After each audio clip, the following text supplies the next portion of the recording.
Coming up on this special edition of the Black Vault Radio, author and investigator Mr. Grant Cameron steps into the vault. He explores his more than 4 decades of research into the subject of UFOs, from a top-secret 1950 memo to the most recent revelations about American UFO research. Grant dissects more than 70 years worth of secrecy. And the archivist said, oh, I've got about 28 million pages. And I'm thinking, 28 million pages, and there's 5 documents on UFOs. And that's when I said, something's going on here. I gotta figure this out.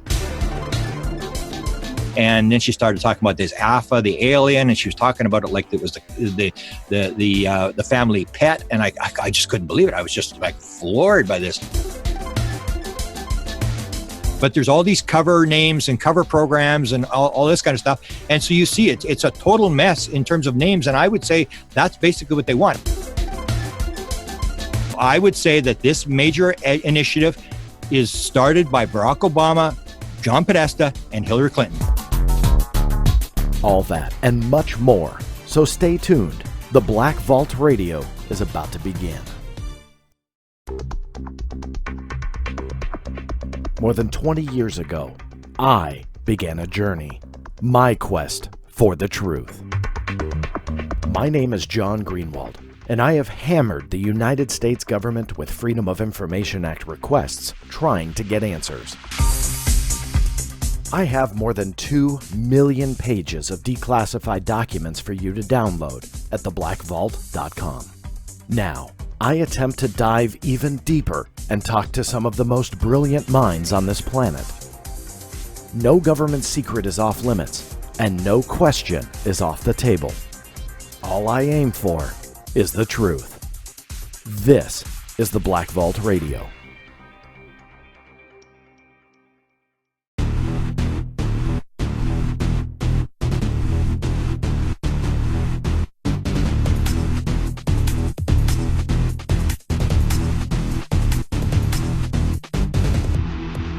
That's right, everybody. This is the Black Vault Radio. I am your host, John Greenewald Jr. As always, thank you so much for tuning in and making this your podcast and radio show of choice, at least for the next 2 hours or so, as I bring on a guest that I'm pretty excited about, someone I've known for quite a while now. In fact, probably close to 20 years or so, Mr. Grant Cameron. I first met Grant that long ago. Obviously, he and I and our research coincides with each other. He does a lot of research into presidential libraries and the documents therein. I, of course, love anything and everything to do with government documents. So our paths cross. We've been friends ever since.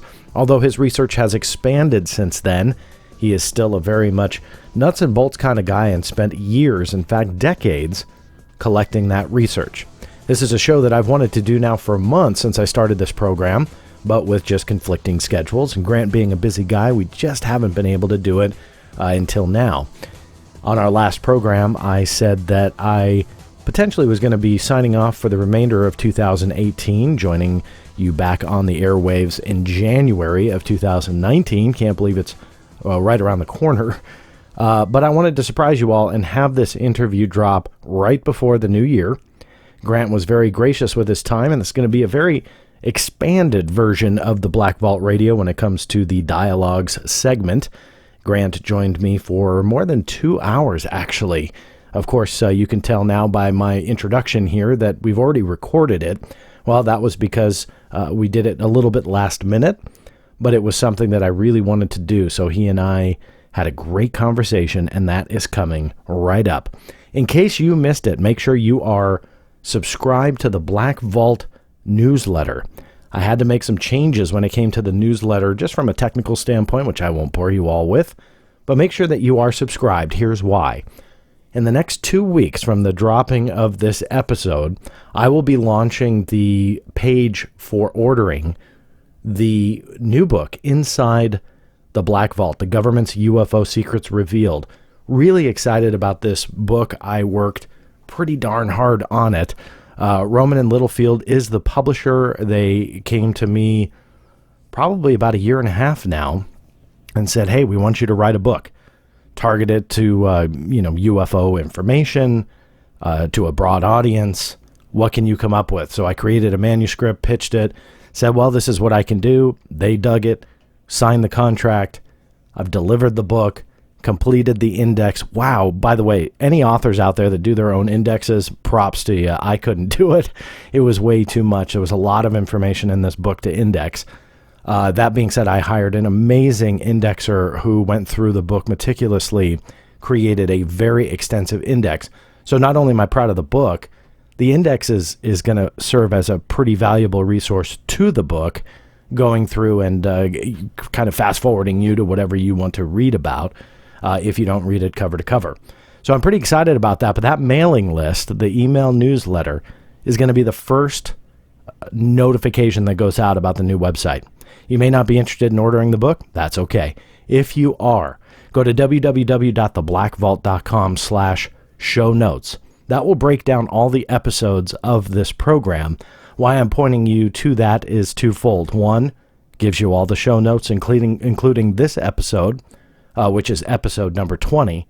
But also on the top right corner, or the column of the website below the main menu, it will show you a subscribe box. Just put in your email address, click submit or subscribe, and you will get an email to confirm. If you do not get that email, you will not be added to the list.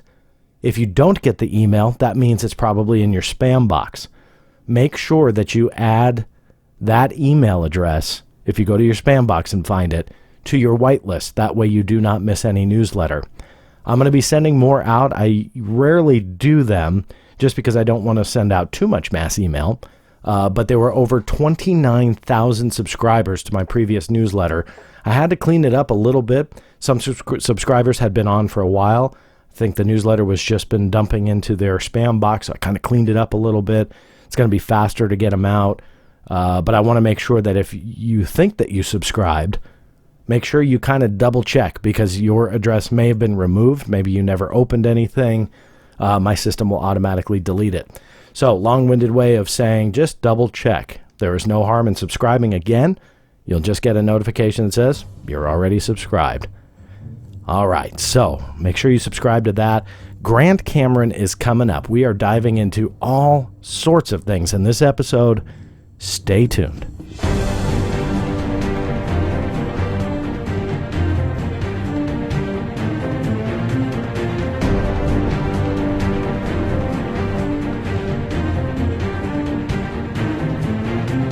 On this episode's TBV Dialogues segment, I welcome author and investigator Mr. Grant Cameron. Grant became involved in the field of ufology in May of 1975 with personal sightings of a UFO-type object which became known locally in Manitoba, Canada as Charlie Red Star. These sightings led to a decade of research into the early work done by the Canadian government into the flying saucer phenomena. From there, Grant proceeded to do almost 2 decades of research into the role of the President of the United States in the UFO mystery. Much of his research can be found on his website at www.presidentialufo.com. Grant was one of the 40 witnesses that testified in front of 6 ex-senators and congressmen in Washington for the citizens' hearing on disclosure. Grant has also co-authored books on the government UFO cover-up called UFOs, MJ-12 and the Government, along with UFOs, Area 51, and Government Informants. He has just released the book, The Alien Bedtime Storybook, and is preparing to release Inspirations and Downloads, Where Good Ideas Come From. Grant, it's about time we did this. I'm excited to have you on. Welcome to the Black Vault Radio. Well, it's been a pleasure. I've known you since you sort of got into the game here, and we've done some of the same sort of stuff, so I'm excited to talk to you. Yeah, it's a lot of ground to cover between you and I, just because we have really kind of focused on very similar aspects to this whole research. One thing that I always like to do with guests, and I want to do the same with you, is kind of go back to the beginning. I said it briefly in the introduction where your history in ufology goes back to 1975. Talk to me about your personal sightings. What happened to you and what did you see? And why was it that sparked you getting into this field for so long? Yeah, well, the more I tell the story, the more important it seems to be in terms of how it all unraveled for me. And basically what happened was I was at university. I was attending university at the time. And a flap of sightings broke out in a town called Carmen, Manitoba. I had no interest in UFOs that I can think of or extraterrestrials. I'd never thought about anything like that. I was interested in Edgar Cayce, the psychic. I was I'd done a paper at the university on weird stuff that happens around people who are dying.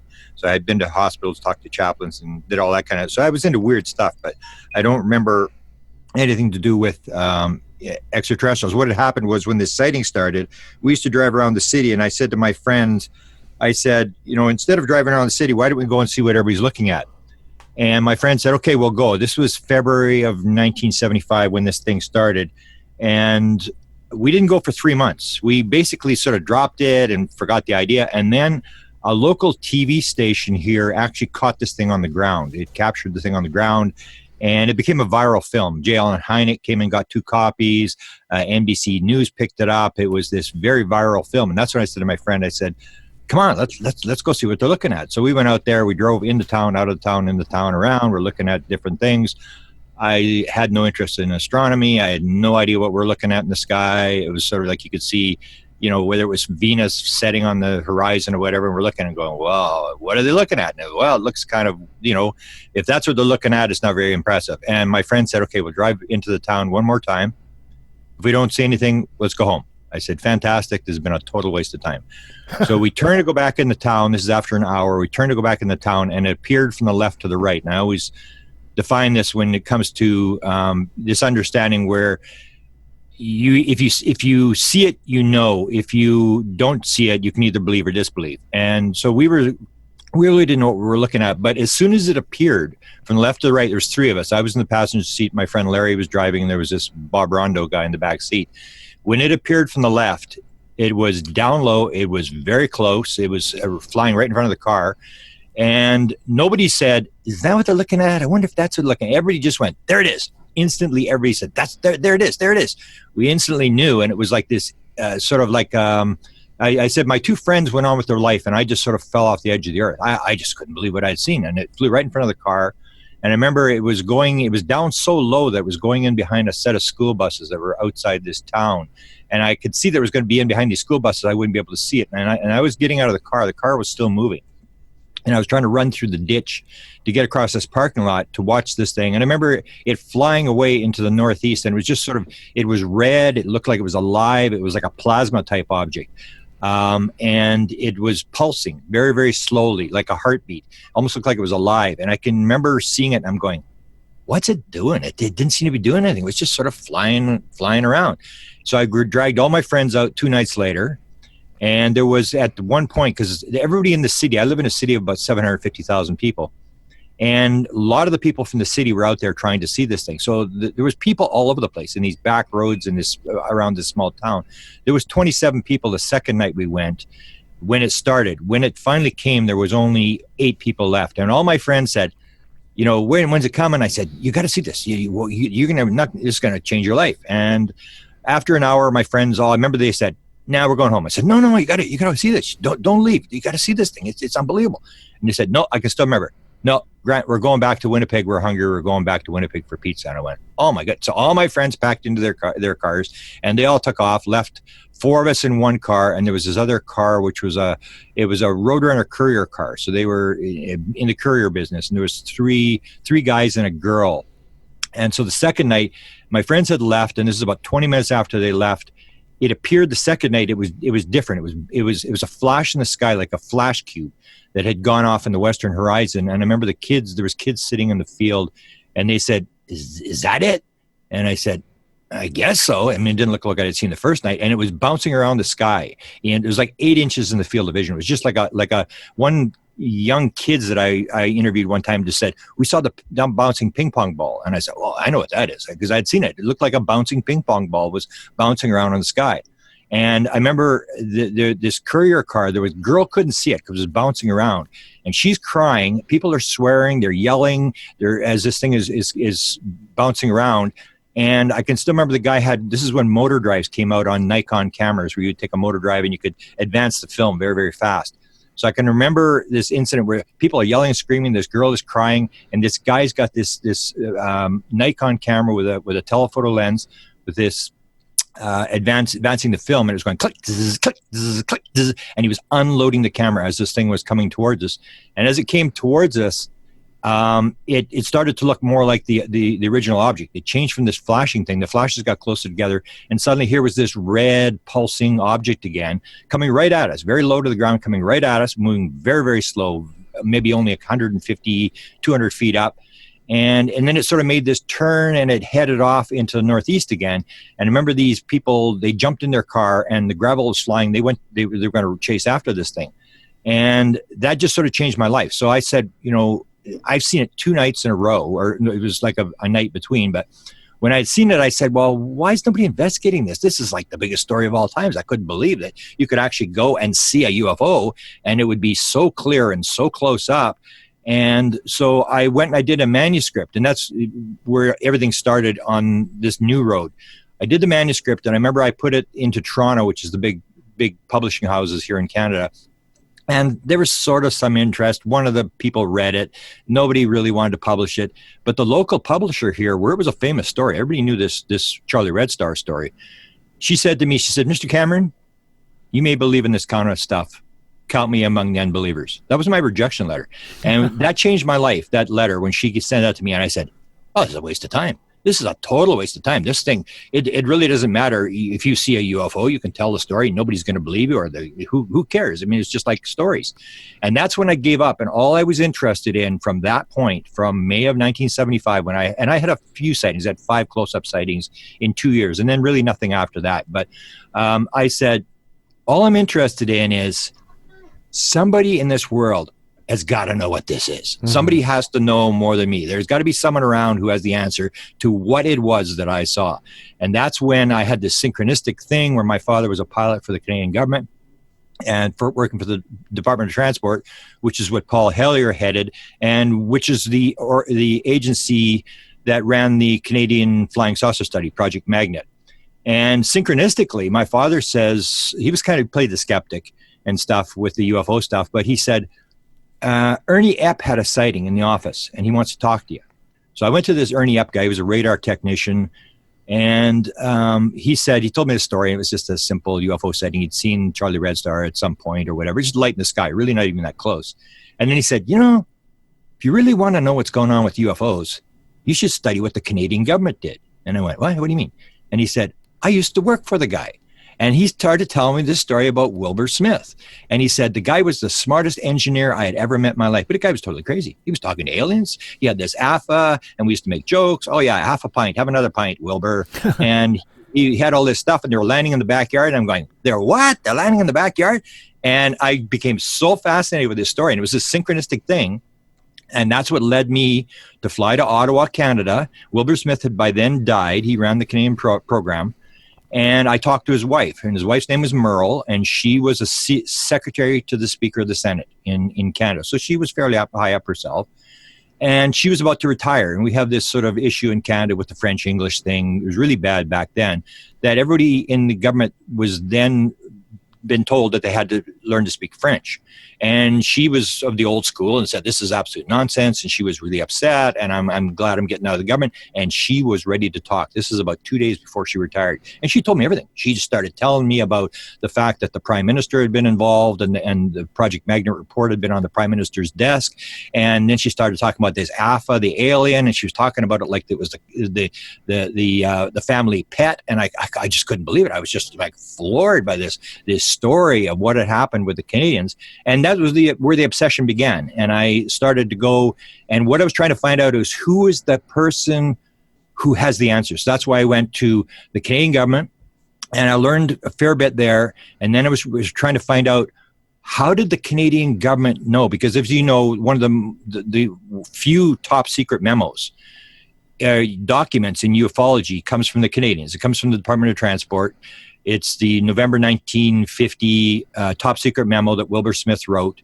And that's the one where he says, we made discreet inquiries through the Canadian Embassy in Washington, and we were told the following things by American officials. And this is the thing. So this is not people on the street. This is officials that told him this. And said that we were told the following: flying saucers exist. It's the most highly classified subject in the United States, rated 2 points higher than the hydrogen bomb. It's of tremendous significance to the Americans. There's a small group headed by Dr. Vannevar Bush who are trying to figure out the modus operandi. And then this line that later came to me was the next line said, and we were also told by American officials that other things might be associated with the flying saucers, such as mental phenomena. And so that started the search as to who told Wilbur this, who in the United States told him. And I would go to there was a sort of an inner circle that Wilbur Smith had. So Wilbur Smith. So let me jump in real quick, because I want to ask and clarify for the audience sake. That specific Smith memo, how did you get it again? Through an access to information request. Well, actually, it was actually Stanton that forced it out. What had happened was Wilbur Smith was dying of cancer. He had cancer of the bowel, and he knew he was dying. And one of the stories his wife had told me was that Wilbur had copied a lot of these documents. He had draft copies of these documents that like the top secret memo. There's a draft copy in Wilbur Smith's personal files. So what his wife had told me was, when he was dying, he said, when I die, they're going to come to try to get my files. And I don't care who comes, you do not give them the files. They're going to try to get the files. And so she put them with her son, James Smith, the oldest son. And he held the files. And she said, sure enough, when he died, the Canadians came, the Russians came, and the Americans all came asking for the files for research purposes. And she told them that she had destroyed the files, that she didn't have them. And then she said the break-in started at the house. And it was very evident someone was looking for the files, because nothing would be touched. The house would be broken into a number of times, and nothing would be touched. And so these files were held. And so they had been moved from James Smith to a researcher in the 1970s in Ottawa, and he had held the files. And I guess he was talking to Stanton Friedman. And so they knew this top secret memo existed, because it was in the files, the Wilbur Smith's files. Mm-hmm.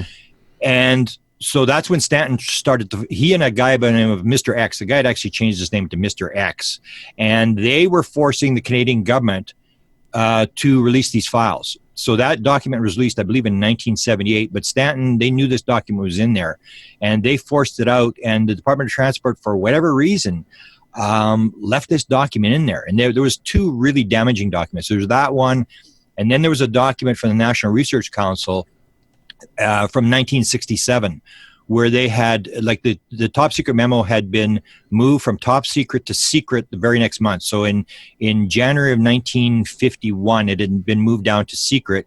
Then in 1967, I think it was moved to confidential. And there was a document from 1967 where they're talking about the Project Magnet files, and there's a letter, a memo in there, and it says, these files are not to be destroyed until the subject cools off. So that was another very damaging sort of document. And then in 1978, they finally forced these documents out, the Department of Transport document, and Stanton Friedman was a big part of this whole thing. So some of the top secret memos, you see Stanton's name on the top of it, because Stanton was sort of circulating this document around. So that's where it led to this thing, is who told Wilbur Smith this stuff. And in Smith's files, this was never discovered in the Canadian files, the official files, but he had correspondence with the Canadian Embassy in Washington, D.C. So we knew it had gone through the Canadian Embassy, and there was a guy by the name of Arnold Wright. And Arnold Wright was the military liaison for the Canadian government. So you got to remember, back in these days, like World War II, the Canadians and the British and the Americans were working on like radar, atomic bomb, all this kind of stuff. And they were all working on these joint projects. So they were very, very close in terms of doing this kind of stuff. So Arnold Wright was the military liaison, and he had gone to the Research and Development Board, which is where all the weapon research was done in the early days before DARPA came along. And so he had gone through classified channels, and that's when in these memos it basically shows that they're asking, what's the deal with flying saucers? Like, what's going on with flying saucers? Mm-hmm. And there's, some interesting stuff where Wilbur Smith has this propulsion theory, and the head of NICAP, Major Kehoe, actually takes this document to Vannevar Bush. So this appears, it's not in the official stuff, but it's in Wilbur Smith's private files, which are now at the University of Ottawa. James Smith actually moved them after this researcher was finished writing books and stuff on it. They moved all these files there. And it was then that it was discovered in the Smith's personal files. What was discovered was this transcript of an interview with Dr. Robert Sarbacher. And that's what led to who was providing this material. So he was an advisor at the time to various military agencies in Washington in the early 1950s. He had this Washington Institute, I think he called it, or whatever. He was sort of like a private guy that did research for various departments. And it was the interview with him that was in Wilbur Smith's files, where he talks about the fact that it was the most highly classified secret, and he didn't know why it was classified, and that he had been working on the DEW line, the radar DEW line, and that's why he couldn't go. And there was these briefing. There was a briefing that, according to Sarbacher, that had been held at Wright-Patterson Air Force Base, and so Stanton actually contacted Sarbacher when he was still alive, and we actually have the actual audio interview of Stanton interviewing him. This is 1983, and that's when Stanton is saying to him, who was there? I mean, you said you couldn't go to this briefing at Wright-Patterson where they had the craft, and they were bringing in all these high-level engineers and scientists from Washington to this briefing. And he said, well, Vannevar Bush was there, von Braun, and he's naming off all these people, von Neumann. And then Stanton says, well, you're naming all these people, they're all dead. Is there anybody that might still be alive? And that's when he said, Sarbacher says, well, there was this one guy, he was a real arrogant guy. He thought he knew everything. He was from Pennsylvania. He had a company like me. And so research was done, and a guy by the name of Bill Steinman, who was a researcher was close to Bill Moore in California, is the one that discovered that it fit Dr. Eric Walker, who was the former president of Penn State University, who had 14 honorary doctorate degrees, who had done engineering studies for President Eisenhower, who was chairman of the board of the Institute for Defense Analysis, the top military think tank in the United States, where DARPA and Jason and all these things came out of the Institute for Defense Analysis, and he was chairman of the board, and all these high-level generals and people that were working for this thing. And so that's what happened is Steinman contacted Dr. Eric Walker, and he said, this is when the MJ-12 document broke. This is days after the MJ-12 document broke. And he said, I've got this document. I understand you were at a briefing at Wright-Patterson Air Force Base dealing with the recovery of a flying saucer and extraterrestrial bodies. And that's when Walker says to him, yeah, I was there, so what? And then Steinman freaks out. This is the most important subject. And I've got this document about MJ-12, and then Walker cuts him off, and he said, look, I have known of them for 40 years. So this is 1987, this interview took place. I've known of them for 40 years. Leave it alone. You're up against the windmills. You're wasting your time. You're never going to figure this thing out. And so it starts, that's when I get involved with Walker. So I move from Smith to Walker, and I have a bunch of people. I don't really do the interviews. I'm just sort of like the puppet master, and I have all these people who say, oh, I can get Walker to talk. And so I would give him Walker's phone number, Walker's email, there's no email at that time, his address and stuff.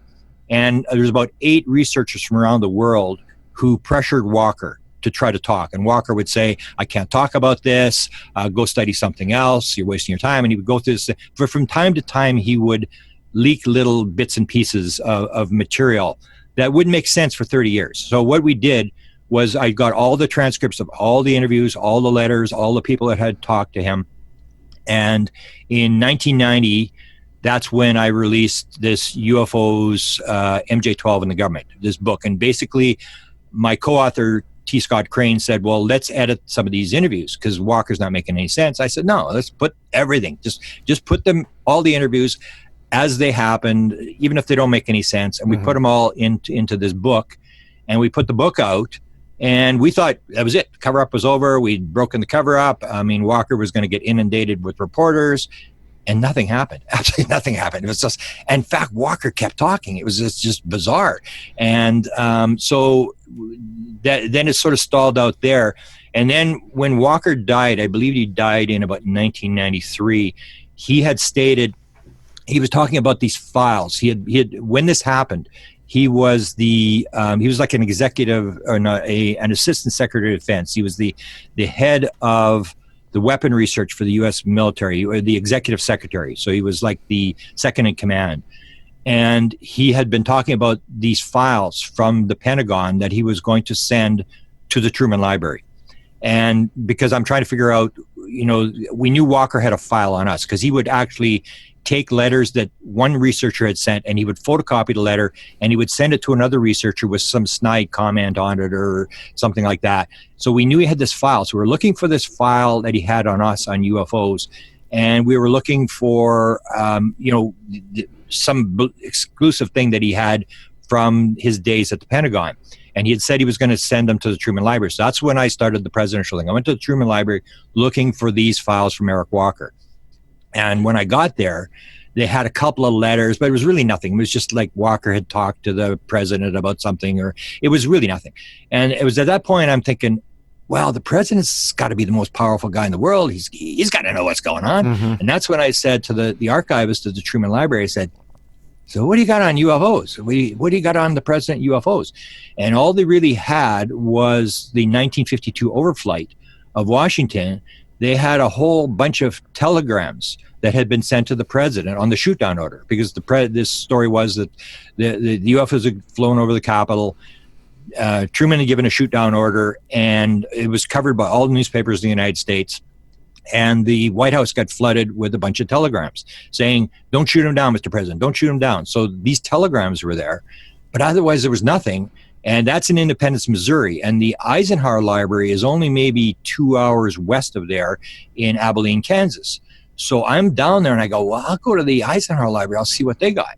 And so I went to the Eisenhower Library, and it's very formal. It's like the archivists are wearing suits, and it's like a really, really formal place. And you have to actually do an interview to be allowed to research there.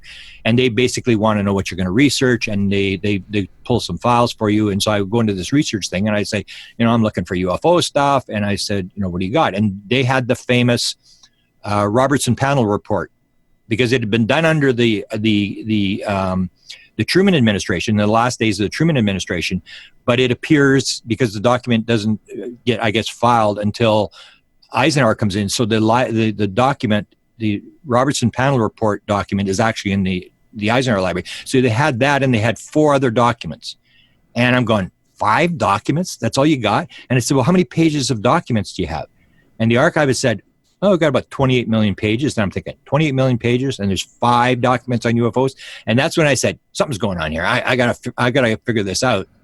And that's what led to 20 years of chasing the various, going to the presidential libraries and looking for everything I could, and every story about a president, and had he ever talked about the UFOs, and how is it handled? Because I figured the president has to be a part of this whole situation. So that was sort of what led me down this road of documents and racing around to various things, is trying to find out who had the answer to what I had seen in May of 1975. Let me ask you one question about the Wilbur Smith memo. I want to go back to that because I think that this is important, and I want to clarify quickly before I ask it to make sure I understood the story correctly.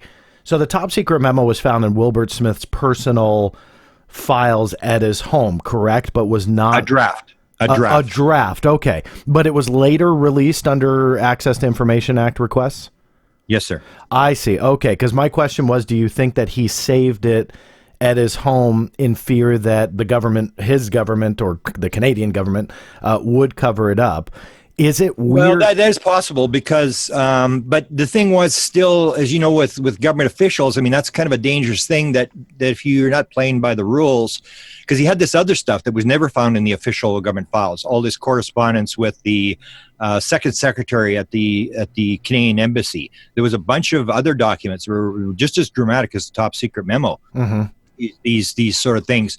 And I know, based on talking to his wife and his son, and there was like an inner circle, because what happened was with Wilbur Smith is Wilbur was interested in it, and he had they had an inner circle. So he had about 5 people that were around him from various agencies who were helping him on this private research that he was doing, because the program was shut down. And the reason the program was shut down was Wilbur got into it. He had a very high security clearance. People don't realize he was the head the head of the radio senior radio engineer for the Canadian government. So he was negotiating when the FM stations came in the 1950s. He was negotiating with the Americans on like border issues of who gets this radio frequency, who gets this radio. So he was in charge. I didn't realize this till later because I talked to the guy who was the metallurgist who worked on, Wilbur Smith received a lot of metal from the U.S. Air Force to analyze. And this metallurgist was telling me, at one point, he didn't want to talk. The only reason he talked was because I was this young little kid who had gone to Ottawa to talk to Wilbur Smith's wife. Wilbur Smith's wife said, "Oh, I want you to talk to Art Bridge, who lived near me here in Manitoba." Bridge didn't want to talk. He said, "This thing ruined my life. I should never have gotten into this thing. It just totally destroyed my career with the Canadian government." He was actually working in a bank at the time. He had completely left the field. And so when I went there, he really didn't want to talk, but he had to talk because Wilbur Smith's wife said, "This young little guy, you've got to talk to this guy. He came to see me." And he said to me at one point, he said, "Don't you realize who Wilbur was?" And I said, "Well, yeah, he was the head radio engineer for the Canadian government." And he said, "Do you not realize what this guy did for a living?" And I said, "No, what?" And he said, "He had one of the top security clearances there was. He ran Radio Ottawa. Do you know what that is?" And I go, "No." He said, "Radio Ottawa was like basically the NSA of Canada. They had all these these antennas. It was stationed at Shirley's Bay, which was outside of Ottawa. And basically, because he ran all the communications, he would run all the frequencies, AM, FM, all the frequencies that were given to the intelligence thing, and they were trying to pick off Russian communications. So this is his job, and he was this guy. And that's why Art Bridge said to me, he said, "Don't you realize this guy had this very high security clearance?" And that's why he could sort of walk into the United States and people would talk to him about these kind of things. But what happened with Wilbur was he had early on, according to his wife, the first preliminary report on Project Magnet had been given to Prime Minister Saint Laurent. And there was this story that Saint Laurent had it on his desk, according to the wife, and it had sat there for a couple months, and that he and Wilbur had decided the time wouldn't be right to release this. So it didn't get declassified till years later.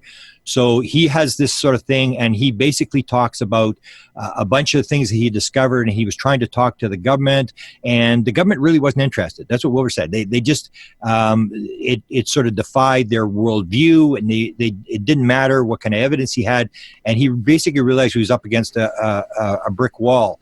And then what happened was he set up this famous, it was the Flying Saucer Observatory at Shirley's Bay, in this very high secure area of the sort of late, and that's the Department of Communications, but where they have all these antennas set up, and they had this thing where Wilbur was monitoring changing gravitational field, changing noise. He had 5 different instruments in this building where he was trying to detect, based upon his understanding of what UFOs would do, and he always called them flying saucers. He never used the word UFO, which was developed in 1952. And I guess Wilbur knew why they had used the word UFO, and he always called them flying discs, flying saucers. He almost never used the word UFO.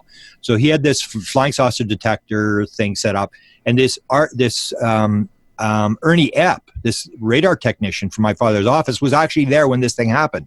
And at the time, he was just a junior engineer, and he was changing the tapes. Like, they would have these paper tapes that would record the needles and stuff. It was the old days.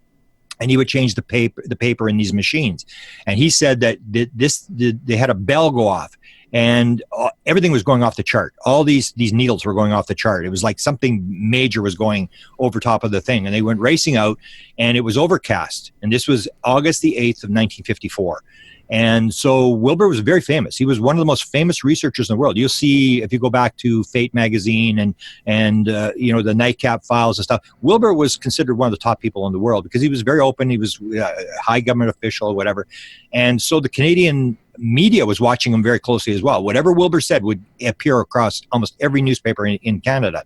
And so Wilbur made the announcement, and he said, We've just had a detection at the Flying Saucer Observatory, and if there's nothing wrong with the equipment, we've just detected the first flying saucer over Ottawa, which is the nation's capital. And that was it. Game over. Boom, they shut the program down. August the 10th, they shut it down. And they said, the old Blue Book, classic Blue Book, we've discovered nothing. There's no evidence to prove anything. And Wilbur is no longer allowed to make any statements on behalf of the Canadian government, but he's allowed to use the equipment and this sort of thing. And basically he shut down. So at the very beginning, he knew it was game over, that they weren't going to play this game.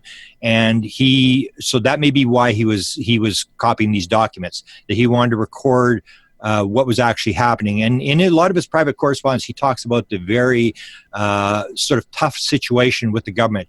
Even at the end, his wife told me the story. People who have followed the Wilbur Smith story know that he had a gravity control experiment that is being run by NASA, and it's being run in Europe. This thing where you take a magnetic field, you take a plate, and he had epoxy magnets onto this plate, and he had created this spinning magnetic field. That was his idea how this thing was working. And they would rev this thing at like 17,000 revs a minute, and they would then weigh the plate, and it would lose weight.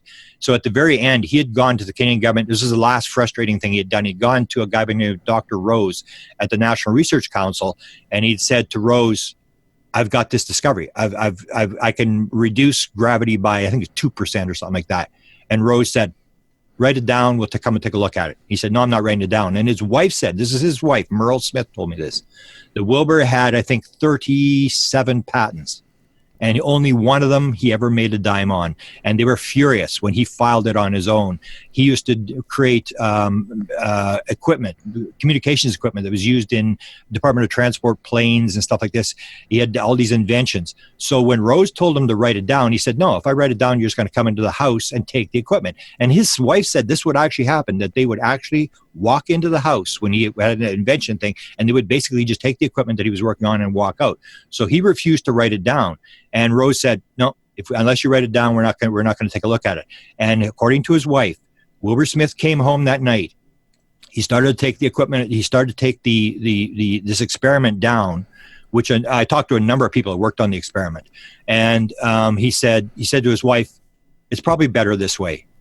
They would just make bombs out of it anyway. And he took it apart, and she said this is maybe a year before he died. She said he never talked about the experiment ever again. He just figured that the world wasn't ready for this, and all he did at the end was make sure that his files survived. And it's a lot of files. I've got them on CD. There's probably, the collection is probably 10,000 pages. He ran a UFO study group there. Medals. He talks about the crashes, about all sorts of stuff that is now getting very popular. But he was doing it back in the 1950s. Even this thing with the medals that were coming from the United States. And I've even got his son on tape, where his son talks about the fact that there was blue military cars coming to the house all the time that were bringing medals, that they were coming from the U.S. government, from they believe the Air Force, or his son believed it was the Air Force. And he would do these analysis of this kind of stuff. The 1952 piece, the famous piece that Admiral Knowles from NICAP had, that was sent to Wilbur Smith, and he did the analysis on that. It supposedly was shot off a UFO over the 1952 overflight. And so his son is on record. He talks about this quite clearly. Art Bridge, the guy who did the analysis, I said to him at one point, because he said to me, I think we may have handled, when I described the Roswell piece, he said, I think we may have handled that thing. And I said, are you sure? I said, well, how much metal did you actually handle? And he said, tons of it. Wow. And I just was shocked. So and his son confirms this story. This stuff was coming in, and Wilbur would analyze this stuff, or he said his father would have a go at it. His father would analyze this stuff and send it back to the United States. So it was, now we're talking about metals, and we're talking about crashes and stuff. In Wilbur's time, he was actually talking about this. He was talking about crashes and stuff. But you got to go through this 10,000 pages and he would be dealing with all the experience, the famous contactees in the 1950s, because basically what he was trying to do is he was trying to find out who cross-index all the people that claimed to be talking to aliens. So he was talking to Adamski and Van Tassel, and there's all these correspondences with all these famous people, and a lot of them Wilbur didn't seem to really believe or whatever. And then you had the most famous one that he had is the one that comes up in this. I always describe this fact that the government is leaking this stuff. In 1975, there's a documentary put out called UFOs Past, Present, and Future by Robert Emenegger and Alan Sandler. And this one of the stories that's fed to them is by Arthur Lundahl. And Arthur Lundahl was rumored to run the Weird Desk. He had told researchers that he had briefed 3 presidents on UFOs. He was the guy who did all the all the analysis on the Robertson panel photographs. He had a Navy photographic lab at the time. So all the material from Robertson panel, the photographs and the videos went to Art Lundahl, and he had analyzed all this stuff. And when the Robertson panel thing was over, they basically, I guess, liked his work and said, we'd like you to start a lab for the CIA. And he becomes the head of the National Photographic Interpretation Center, which is the CIA lab that in Washington, D.C., that analyzed all the U-2, all the SR-71, and all the spy photographs. And Art Lundahl was the guy who went into Kennedy's office and briefed him on the Cuban Missile Crisis. So he had all the big photographs, and he was saying, this is a missile launcher, this is a missile, and was showing him all this U-2 photographs from Cuba. But Art Lundahl was absolutely fascinated, and I have a lot of his correspondence. He was absolutely fascinated with UFOs. So he had the job of the Weird Desk, and after him came Kit Green, and after Kit Green left, it was Ron Pandolfi. So they've always had this sort of job of somebody who deals with the weird phenomena at the CIA. So Art Lundahl had gone to Bob Emenegger and handed him a story, and the story tied into the Canadians. And this was the story that in 1959, the CIA had channeled this alien by the name of Alpha. That's Wilbur Smith's alien. And so Art Lundahl came and gave the whole story to Bob Emenegger, took him to Washington. Bob was in the National Photographic Interpretation Center at the time. They were shutting it down, and we're about to tear down the building. And they put this into the documentary. So if you go on the internet, it was re-released as UFOs That Has Begun in 1979. Jacques Vallée was involved in it. And so if you look on there, you'll see this story where Robert Friend, who's the head of Blue Book, tells the story. Originally, it was supposed to be Art Lundahl, but when Bob says, okay, can you tell the story on camera? Lundahl says, I can't go on camera. And he said, what do you mean you can't go on camera? Why not? He said, Bob, I'm on duty. I can't go on camera. So they get Robert Friend in this UFOs That Has Begun, who tells this story. And the story is, there's a woman by the name of Frances Swan, who was one of Wilbur Smith's contacts. So Wilbur's got 5 people who are in contact with this alien by the name of Alpha. And Alpha's feeding them the material, how to build these radio transmitters, how to build this gravity control thing. And this Frances Swan, who lives down the street from Betty Hill, and she's one of the last sort of big contactee channelers of the 1950s. And she is discovered by U.S. Navy intelligence in 1954 through the Canadians. And they're watching her. And then in 1959, these 2 Navy intelligence guys fly up to Elliott, Maine, where she lives, and they're talking to her and getting more material. And Frances Swan says to the one guy, who I think his name is Nisham, and he actually was also working for the CIA, said, well, why don't I just show you how to contact them instead of you listening to me? So he sits down, and this has been documented. He sits down, she puts her hand on his right shoulder, and suddenly he starts this automatic writing thing. And he's in contact with this Alpha, and he becomes absolutely fascinated. He's like, wow, I can't believe this. He goes running back to the National Photographic Interpretation Center, to Art Lundahl, who's big time into UFOs, and he said, Frances Swan taught me how to do it, taught me how to channel this alien. And now this is in this documentary. This is where Lundahl hands this story over, which he doesn't have to hand over. He hands over this story about this Frances Swan teaching this guy to do it. So Lundahl says, okay, sit down, let's talk to the alien then. So they sit down, and actually Jacques Vallée gave me a handwritten copy of the memo that was involved with this whole thing. And there supposedly is this CI memo, but of course you can't find it. So there's this handwritten copy that Vallée provides me, and it was supposedly G. Allen Hynek saw the memo and he copied it on a written thing. And it's always this sort of weird story of, this is a real document, but it's not the real document. Mm-hmm. And anyway, so this Robert Friend goes on this documentary, and you see him describe the fact that this guy is doing this channeling thing, and they're talking to him, and they're saying, okay, do you favor any religious race? Do you favor any government? And he's no. And he's doing this automatic writing thing. And Art Lundahl is conducting the interview. So Art Lundahl says to him, okay, we'd like some proof. And then he goes from automatic writing to talking. And this Nisham guy, this Naval intelligence guy says, so what do you want? And then Lundahl says, we'd like you to show yourself. And he said, when? And Lundahl says, now. And he said, go to the window. And they all go to the window. And you'll see Robert Friend, when he describes this on this documentary, the head of Blue Book, and he said it was the most dramatic story he'd ever seen. They go to the window, and this flying saucer flies daylight, goes flying by the window over top of the Capitol. And so they're just floored. And they basically phone Wright-Patterson Air Force Base to Robert Friend, and there's this top secret meeting. Robert Friend describes this. He's told July 7th was the initial event, July the 9th, 1959. He's told, get here, we've got to show you something. He flies to Washington, goes to the National Photographic Interpretation Center to get this Nisham guy to sit him down again, and they say, watch this. And Friend said it was the most dramatic thing he'd ever seen. This guy is sitting, and he said, I don't know what was going on, but he said this guy was definitely in contact with something. His Adam's apple is bouncing up and down, and he said it was just dramatic. And they had this conversation with his Alpha alien again, and then he said, we'd like you to show yourself. And then the Alpha says the time is not right, and they shut it down. So Friend tells a story on camera. So it's this kind of thing where you go from the Canadians and you get all this sort of backup of all these various people. And when I go to Ottawa, I hear about this Alpha thing, and just really, really sort of like leading edge, bizarre type stories, way better than any sort of UFO sighting. And it's made me sort of realize, yeah, there are some people who may know what's going on here. If they had knew this back in the 1950s, especially this thing about the consciousness thing, this line in the top secret memo. And we were also told by American officials that other things might be associated with the flying saucers, such as mental phenomena.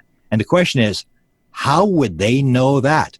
Nobody had talked to an alien. There was no abductees. There was no contactees yet. All there was UFOs flying around. There was nobody saying, oh, I'm talking to an alien and the alien is telepathic. So how did the Americans know to tell the Canadians that mental phenomena was involved in flying saucers in November of 1950? And the one possibility is the story was that they had a live alien at Roswell, New Mexico. And that the alien, as all the descriptions of the people who claim this story say, it was telepathic and it was talking in my head. So if you're the CIA, and this may be what part of the cover-up is about, is it's fine to know about the metals, it's fine to know about whatever, but if you suddenly get a crash and you get an alien who's talking in people's heads and you're the top military people, you go, boy, would we love to have that. Can you imagine? And that may be where MK Ultra came from, because the memo was written in November of 1950.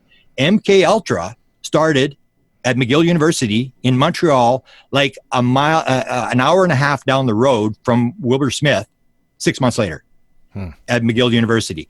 And so the MK Ultra may have had nothing to do with, we want to drug people, we want to brain control people. It may be the fact that they knew that consciousness was extremely important, and that if you could figure it out, you could talk in people's heads, you could go to Putin and say, oh, I'm God, I'm here, I'm God, I need you to do this, I need you to do that. They realized the military potential of being able to talk in people's heads. And the fact that's why it's so important in the top secret memo that this mention of mental phenomena is made 2.5 years, or over 2 years before George Adamski first would come out and say, I talked to this alien and he was telepathic. There was nobody talking. So it was very significant that disappeared in this top secret memo released in 1978.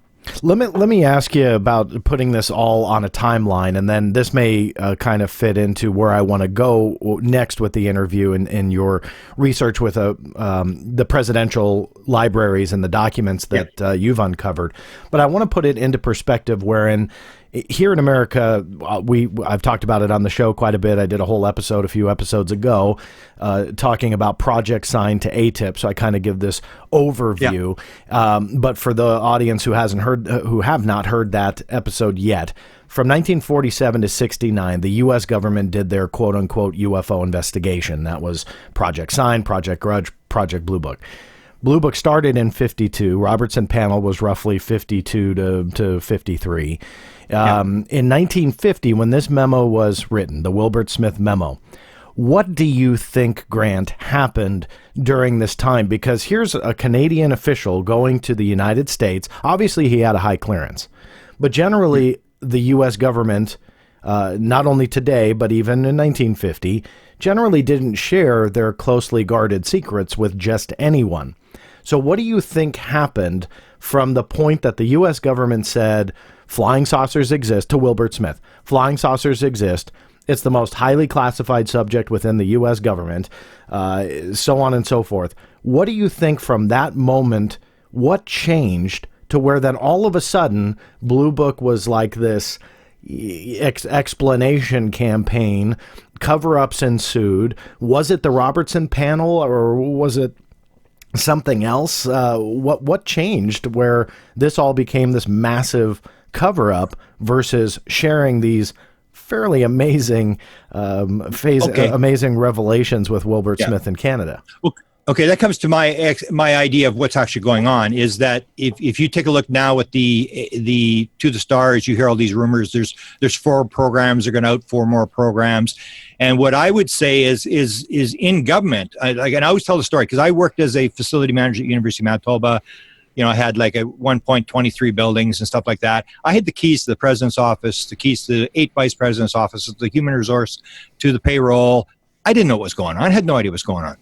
So in a government, it's not one unified government. Everybody always thinks that if you're in the government, you know what's going on. Everybody's doing it, and it's linked. No, it's like multiple agencies, multiple people fighting over budgets, all this classification where it's on need to know, that your boss may not know what you're doing, but the guy above him may know. It's like, if you don't need to know this part of the story. So what I would say, it would be this multiple chain of maybe 50 UFO programs. So when it comes to Lou Elizondo may have been the head of a UFO program. He was not the head of the UFO program.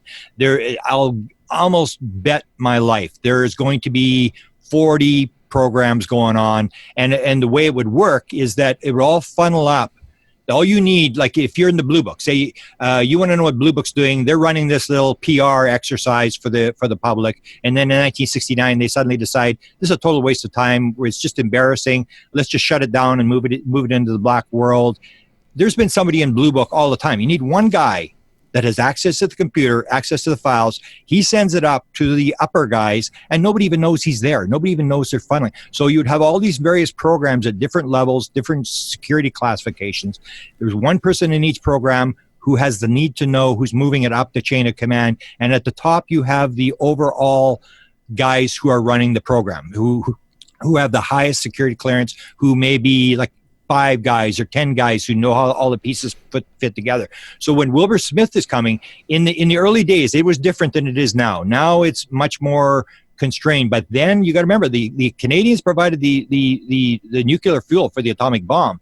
They were working on a lot of World War II stuff together. And so when you see this top secret memo, it says, we were told by American officials that other things might be associated with the flying saucers, such as mental phenomena. And the Americans aren't doing very well, because they said, if we have anybody working on this, they're willing to exchange credentials and talk to us. So it was the thing where the Americans couldn't figure this thing out. And they're saying, is anybody working on the mental phenomena aspect of UFOs? If there are, then we're going to work together. But it doesn't mean everybody's going to know. It's just that person in Canada who's working on it, and the Americans are working. So it's this compartmentalization thing. And because Wilbur had this high level clearance, where they would go to the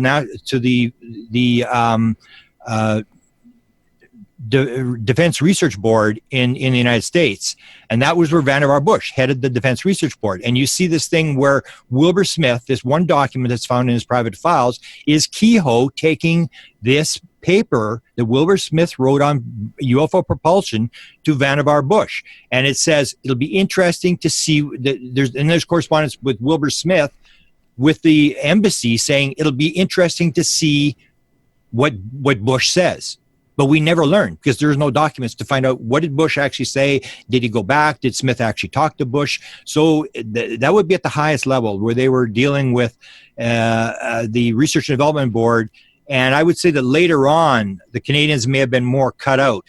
But I still think there's going to be somebody in Canada that actually has a need to know. So there may be, it doesn't mean the whole Canadian government knows, doesn't mean the Prime Minister knows. Yeah. It's just this one aspect that knows it.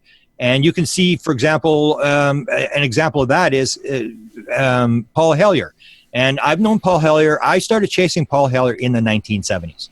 Because Paul Hellyer made a very famous speech here in Canada in 1967, and I went after him for it. And so did the guy who had Wilbur Smith's files. Art Bray was the guy who had Wilbur Smith's files for a number of years.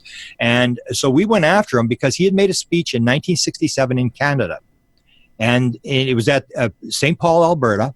And what they had done is it was the Canadians' 100th birthday. So all these cities and towns were having these little projects. Like, what are we going to do for the 100th birthday? St. Paul, Alberta decided they're going to build a UFO landing base. It was a tourist thing. It's still there. And so they built this sort of UFO landing base. And Paul Hellyer, who was then the secretary or the Minister of Defense here in Canada, goes to St. Paul, Alberta to open this UFO landing base. And then he makes this speech. And it's on the front page, July the 1st, 1967. It's on almost every newspaper in Canada on the front page about this UFO landing base thing where Paul Hellyer says, you know, this isn't the first time we've had a UFO landing base. We actually opened up Suffield, Alberta, for UFOs to land in 1954, and nothing landed, therefore UFOs don't exist. And the key to that is Suffield is where they did the nerve gas experiments. It was a top secret base. It had a restricted airspace, just like Area 51. It was the same sort of thing. It's in the middle of Alberta, in the middle of nowhere. And they did all this top secret stuff there. So, of course, Art Bray and me see this thing, and we start going after Paul Hellyer in the 1970s. And we're going, like, you know, why did you say this? Like, tell us about the base. What's going on here? And Paul, as we learned, didn't know anything. He was the Minister of Defense, and he said there would be UFO stuff, like sighting reports. He didn't pay attention. He was basically trying to put all the military together in a unified force, and he just didn't have an interest. It wasn't until he read Corso's book that he suddenly got interested when his stepson came to him, or his son-in-law comes to him and says, "What are you reading that crap for? That's a bunch of garbage." And he says, "What do you mean it's a bunch of garbage?"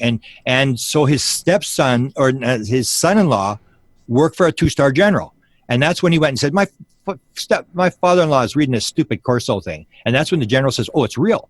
And so that's when they put Paul Hellyer together with this two-star general. And he says to the general, "What about this course? What's this whole thing? What's the deal?" And he said, "It's real and more." And that's when Paul Hellyer goes off the deep end. And suddenly he believes everything. Everything anybody says to him, he believes. But he knew nothing. He had no knowledge about what was going on until he read the Corso book. And that's why when I went to him and I was confronting him, and I actually put it on my website, because he had stated that where he got that story about the 1954 landing base came from a guy who was the expert in the Department of Defense here in Canada on UFOs, and he'd come from the Royal Canadian Mounted Police. And he said he couldn't remember his name. So I put on my website, I go, come on, he can't remember his name. He's the head expert. He comes and he doesn't remember his name. Like, who can believe this? And Paul Hellyer met me in Washington. He said, "Mr. Cameron, I'd like to have breakfast with you." And I go, "Oh, my goodness. My father used to fly this guy around. This guy was the former, Minister of Transport, Minister of Defense. He was the Deputy Prime Minister. He's like the Vice President of Canada." I go, "Holy cow, I'm going to have breakfast with this guy." He comes down with all these files under his arm. And he's big, Paul, he's a big, tall guy. He's about 6'7" or whatever. And he sits down and he says, "Mr. Cameron, I may be many things. One of them is I'm not a liar." And I go, "Oh," I immediately knew what he was talking about. I put this about, how can you believe this stuff? So Paul Hellyer had this thing where he's telling the story and he said, "I tell you what, Mr. Cameron, I don't even remember giving the speech. The speech was not written for me. I don't know why that was in the speech." So what happened was, when that happened, when we were chasing Hellyer, we couldn't get any answers from him in the 1970s. I went to Wilbur Smith's wife. When I did this interview, when I flew to see her, I took the newspaper article and I showed it to her and I said, "Did Wilbur have anything to do with this?" She reads the article, said, "Oh yeah, that was Wilbur." And I said, "So what actually happened?" And she said, "Well, Wilbur was in contact with AFA and they were had the shoot down order. And Wilbur said, if you stop trying to shoot this thing down, I've got communication with one of these beings. I will get it to land." That's why they opened Suffield, Alberta, for this thing to land. So Wilbur said they had an agreement. This is his wife's story, so I can't verify this. This is what his wife told me. She said there was 3 agencies involved: the Department of Defense, the Prime Minister, and the Royal Canadian Mounted Police. And they all agreed, yes, if Wilbur got this AFA to land at Suffield, Alberta with restricted airspace, they would allow it to land. They wouldn't try to shoot it down. Then Wilbur said AFA wants an agreement that when they are finished talking to him, that they will give him access to leave, they will not interfere, whatever. And it went to the Royal Canadian Mounted Police agreed, the Department of Defense agreed, but the Prime Minister, they went into a cabinet meeting and the Prime Minister could not give 100% guarantee that they would allow it. And Wilbur said, okay, that's it. Nobody's call it off. We're going to call the whole thing off. And that's what happened. Wilbur Smith called off the landing, and it was Suffield in 1954. So you have this whole thing. So the thing is, what do the Canadians know? And Paul Hellyer revealed this a couple of years ago. And so you got to remember, Paul Hellyer really does know what's going on. He repeats a lot of stories that other people are telling, but his own personal experience, he only has the one thing. He talked to this 2-star general. And the other one was, we were in Brantford, Ontario, and we were doing like a citizen's hearing, except it was with a bunch of reporters that were asking the questions. And they asked Paul, they said, okay, Paul, you were the deputy prime minister. You were all these different positions. Who in the government knows? And Paul's going, I don't know, the head of the Privy Council, and you can tell he's guessing. He doesn't know who's got the access, who's got the inside, who are the Americans telling, who's the person that's in charge, and he really doesn't know. And then they go over another round of questions, and it comes back to Paul, and Paul says, I do know somebody who does know. And then he said, who's that? And he said, I got a phone call from an Air Force guy, and he told me that the head of emergency management wanted to talk to me. And the guy had ALS. He had Lou Gehrig's disease, and he was dying. And the Air Force guy said, he's got something he wants to get off his chest. And he's decided you're the guy he wants to talk to. So Paul doesn't phone this guy. And then the Air Force guy phones him back, and he said, Paul, the guy's about to go off the cliff. You better talk to him. So Paul phones him up, and the guy says, I just want to let you know, this is for real. I just want to let you know, I got to get it off my chest. This is for real. I was brought to the CIA. I was made to sign a whole pile of papers. I was actually taken to Area 51, and I was inside one of the crafts. And Paul's telling this story, and I'm sitting beside him. I was falling off the chair. I couldn't believe Paul was saying this. And the guy basically says, yeah, it's all for real. And that makes sense, that the head of emergency management in Canada, because in the United States it's FEMA, and you know the records that the FEMA, they had this thing in the book they had done for the firefighters on UFOs and this sort of stuff. And when I did the whole story on what President Kennedy knew, there was a message in Blue Book when the Kecksburg crash was taking place. There was a message that came from Project Bluegrass, I think it was called. And for years I was trying to figure out what's this Bluegrass. Bluegrass is Mount Weather. This is where, if there's a nuclear attack, this is where they take the president, and they take they have the second government underground. It's nuclear, you can't destroy it, whatever, outside of Washington. And that's where this message came from. In the middle of the Kecksburg crash, this message comes, and they talk about some metal coming down in Michigan. So this is the tie-in, and that FEMA, that emergency management would be one of the agencies. It makes sense that would be one of the agencies you would tell, because if there's a disclosure, if there's a UFO crash in the middle of a city or something like that, and the story suddenly breaks and the panic breaks out, you're going to have to put money in the banks. You're going to have to, have a cover story. You're going to have to do all this. And the head of emergency management is the guy that's going to have to clean up the mess if suddenly you have to shut the stock market down, because you never know what's going to happen if this story suddenly breaks. And that made sense. So, but other than that, people ask me, I've been there for almost 44 years. People ask me, so what's going on with the Canadians? What are they? And I go, I have no idea. That's the whole, I make this point about disclosure in the United States. I say there's 3 options. You can either disclose, and you stand the president or the CIA director up, you'd show an alien, you'd show the craft, you do whatever. You make a disclosure. They're not disclosing, no matter what anybody says. There's no full disclosure. There's partial disclosure. There's no full disclosure. If they want to disclose, they know exactly how to do it. So they're not disclosing, but they're not covering up, because they wouldn't be leaking all these documents. They wouldn't be putting all these people out into the field. If you want the story to go away, you do exactly what Canada has done, Switzerland has done, Australia's done, New Zealand's done, China's done, Russia's done, is you just shut up and quit talking about it. In Canada, nobody talks about it. So you say to me, what's going on with Canada? I go, I don't know. Maybe they're not even involved with UFOs. Maybe there are no UFOs in Canada. I have absolutely, after 43 years, I have no idea what's going on in Canada, except for that one story that Paul Hellyer told. Whereas in the United States, it's like a field day. I mean, it's like, all this stuff leaking out and all these stories and stuff like that. So they're not covering up. They're doing something in between. Are you talking about leaks, present day leaks in the past, or both? Well, when I wrote the book, I wrote 2 books on this subject. The big one was Managing Magic. That was about 8 months before Tom DeLonge came forward. And I talk about Tom DeLonge. I talk about Jim Semivan. I talk about all the people that later would appear to be correct as to my analysis. And what I say is, it's been going on all the time. Like, if you go right back to Kenneth Arnold. Kenneth Arnold had the first major sighting, and his daughter is now on record. She's been on camera, and she talks about the fact that her father was approached by the 4th Air Force and given gun camera photographs. And they're like clear as day. I mean, it's like, like things about, 100 yards away. I mean, clear as day photographs. And they were trying to convince him that these were real UFOs. So, I mean, if it's a cover up, why are you trying to convince Kenneth Arnold that these photographs and giving him photographs to have, or you're putting advisors on the UFO movie in 1956, or you're approaching Robert Emenegger in 1975 with the Holloman Air Force Base film and giving them the film. And to me, it's like they're doing it over and over and over and over and over and over. But it's this gradual thing. It's this plausible deniability. You put out a story and with phony documents, and it tells the story, and everybody sees, oh, something's wrong. This guy doesn't have the right background. The document is got a misspelling in it or whatever. Everybody runs for the hills. And so the story gets out. So that's why they're not disclosing. They're not covering up. They're doing something in between. They're fictionalizing the story. Almost like, if you remember Chase Brandon. Chase Brandon was this guy that came out in 2012, first appeared on Coast to Coast in front of 4 million people, and had written this book, The Christos Conundrum, which was supposedly a fictional version of how the CIA had handled the Roswell crash. And he was the second top guy in the CIA to speak publicly on behalf of the CIA, because he was the liaison to Hollywood. And he comes out and he says Roswell was real, it was extraterrestrial, and there were cadavers. And he said his book, Christos Conundrum, was reviewed at least twice by the CIA, very carefully reviewed.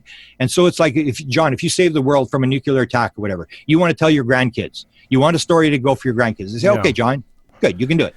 You change all the dates, you change all the names, you fictionalize it. And that's what Chase Brandon was basically saying, is you fictionalize the story, you put it out so nobody can confirm the story, but the story gets out. He said, to quote him, if you want a good read my book. If you want to learn something, read between the lines. And that's what I believe. And I think I will be proved right, that this is what they're doing. They're putting out material indirectly through bad witnesses, through people who nobody want to believe. Area 51 is the prime story. Area 51 had nothing to do, as far as I'm concerned, with Bob Lazar. It had to do with John Lear. And if you understand that, you understand what they're doing. They're taking people who nobody's really going to believe, and you get them and give them a story. They run around with the story gets out, somebody yells hoax. Because the big problem we have in the UFO community, according to me, is nobody really is doing research where you're doing it, where you take all the material and you know all the documents, you know how it all works, you read the documents. Most people in ufology are going as entertainment. It's from story to story. Yeah. So what happens is everybody thinks the cover up is going to be broken by the next story. So everybody's looking for the next story. And that's why we're so easily set up by counterintelligence, because they put the story and everybody jumps on the story, and then someone says hoax, and everybody, oh, that's a hoax. And they run off and everybody waits for the next story again. And then they leak the next story. Whereas when I research, I will listen to all your interviews, John. I will listen to them like 6 times. I have them on an MP3 player, and I walk all day and I listen to interviews over and over and over. So Tom DeLonge's interviews, I've listened to every Tom DeLonge interview 6 times. And you listen to them enough, you put it all in perspective. Whereas most people will hear your interview that you do with whoever, or Tom DeLonge's interview, and that's it. They'll listen to it one time, it's entertainment, and they go on to the next interview and they don't log it into a file. How does that fit in with everything else that has been said? I want to just jump in with one comment, just to play devil's advocate. I know you were saying that they're not actively covering it up. I don't want to put words in your mouth, but you had said a couple times you don't feel that they're covering it up, and they're taking the information and putting it out through people that they don't necessarily believe. Now, I'm not saying that this is reality, but isn't that, in a sense, a cover-up? Meaning you hide your secrets in plain sight. You put it out there through people that have no credibility, or have the facts wrong or the dates wrong.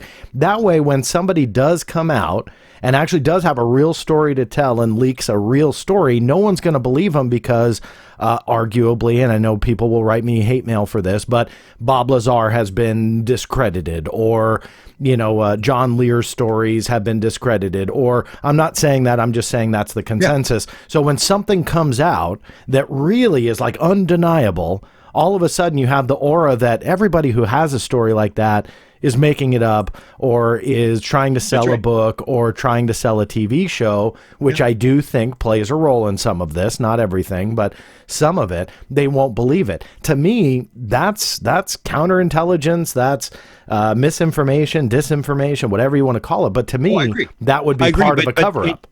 It's almost the same as the disclosure. When people say, I want disclosure, and I remember, like, Ron, and I'll maybe talk about this, there was a big thing with Ron Pandolfi's wife on the internet last night. Again, they had another meeting, and Ron, maybe the guy who runs the program for the CIA, but it's coming. She always asks the question, what do you mean by disclosure? And people have different views. Yeah. And it's the same thing with cover-up. What's your definition of a cover-up? So yes, that is a cover-up. That is throwing people off the track. That is making people bounce into each other. Like, I'll give you two examples. The Holloman Air Force Base film was one that I was involved with. Hal Puthoff contacted me. A lot of people inside were trying. We knew this film had been around, that it actually existed. So the film comes out. Bob Emmerich tells me the film was given to me by Paul Chartle. Paul Chartle gave me all the details. He went through all the details, when it was filmed, how many crews there was, everything, the positions at the base. He was on the basis. It happened in May of 1971. Linda Howe gets called in by Richard Doty and said, no, it wasn't May of 1971. It was April of 1964. Now suddenly you have this probably legitimate film. Now me and Linda are arguing about when did this happen. The same as when MJ-12 broke in the early 1980s with Bob Pratt and Bill Moore. When those things started to break, they called in. They have a Majestic 12. Then they call Linda in to Edwards. Doty calls her in and says, no, it's not Majestic 12. It's Majority 12. And you get these people sort of bouncing this story like, who's lying? These people are all lying. So yeah, it's a cover-up, but it's not the best cover-up. The best cover-up, I still maintain, is just shut up and it goes away. As in Canada, I'll ask you. Yeah, but it never went away, and it doesn't go away though. You got to be. I mean, Grant Cameron never went away. It does go away. Tell me where they store the flying saucers in Canada. Where is the program run for Canada, or Switzerland, or Australia?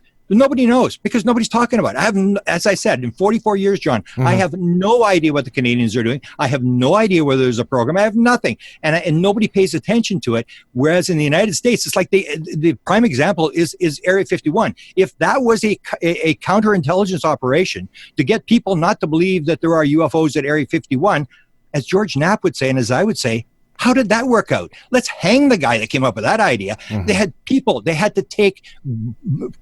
had to go and take a pile more material or acres away, because there was 100 or more people every night up in the hills looking down on Groom Lake, and they could see everything they were doing. It was totally backfired. The whole idea that this is going to really throw people off, that we've got aliens at Area 51, it absolutely, as I said, if you take a look at Area 51, you say, well, it covered it up. If you Google search, go and Google search the Pyramid of Cheops, you're going to get, I think it's like 12 million hits. If you do Trump, you're going to get 1.6 billion hits. If you put in Area 51 in a Google search, it's going to be 3 billion plus hits. I mean, this is the most famous place in the world. And how did that cover up work out? I mean, it was absolutely devastating, because what happened was the story was supposed to be leaked by John Lear. The story was being leaked to John Lear. The first interview that Bob Lazar did with EG&G, the first question in the interview was, what's your relationship to John Lear and what do you think about him? So before they put Lazar onto the site, they knew that he knew John Lear. The story was to be fed to John Lear because in 1989, John Lear was the famous head of MUFON for Nevada, and he was into Dulce Base, and he was into the underground shootouts, and he was into all sorts of bizarre stuff. So they said, let's tell the story. Let's put the story out that we've got stuff at Area 51, UFO stuff. We'll get it to John Lear. Everybody will say John Lear's crazy. Nobody's going to believe it. And where it backfired was in May of 1989. George Knapp is doing the 5 o'clock news, and he doesn't have a guest. And he says to John Lear, he says, and John Lear's been carrying the story. He's been telling, I talked to John. I knew this story was going on before it broke. Nobody was listening to John Lear because he was this crazy guy.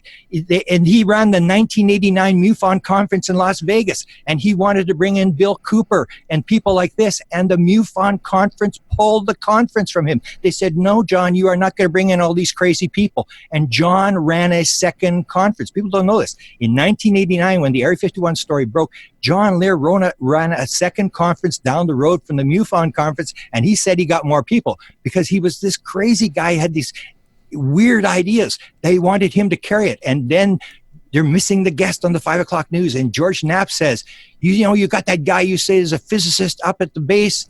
I need a guest. Let's put him on. And now it's no longer crazy John Lear telling the story. Now it's Emmy award-winning George Knapp telling the story, and it goes viral. And Nippon News within 48 hours is covering the story, and every news agency in the world shows up at Area 51. They didn't expect that. They didn't expect George Knapp to carry the story. They thought John Lear would carry the story, and that's what I say they're doing. So if it's a counterintelligence operation, how's it working? I mean, you've got people. The story you couldn't kill the story, the UFO story in the United States. It is just viral. And if it's a counterintelligence operation, I say the best way you want the story to go away is just quit talking about it, and people will eventually go and talk about something else. But as long as you keep throwing gas on the fire, the story is going to keep going. It's a controlled release. That's my impression, and I've had that I first wrote about it in 1991 when the Lazar thing first happened, and I still maintain that's what it looks like they're doing. Whether it's and Tom DeLonge is just the latest version. That's the only reason I got into it. I'm into the consciousness thing, which I think is more important. But when the Tom DeLonge thing happened, when Tom DeLonge gets the phone call from this guy and says, if they tell you to get in a car, don't get in the car. And he's going, you're kidding. No, he said, this is serious stuff you're into here.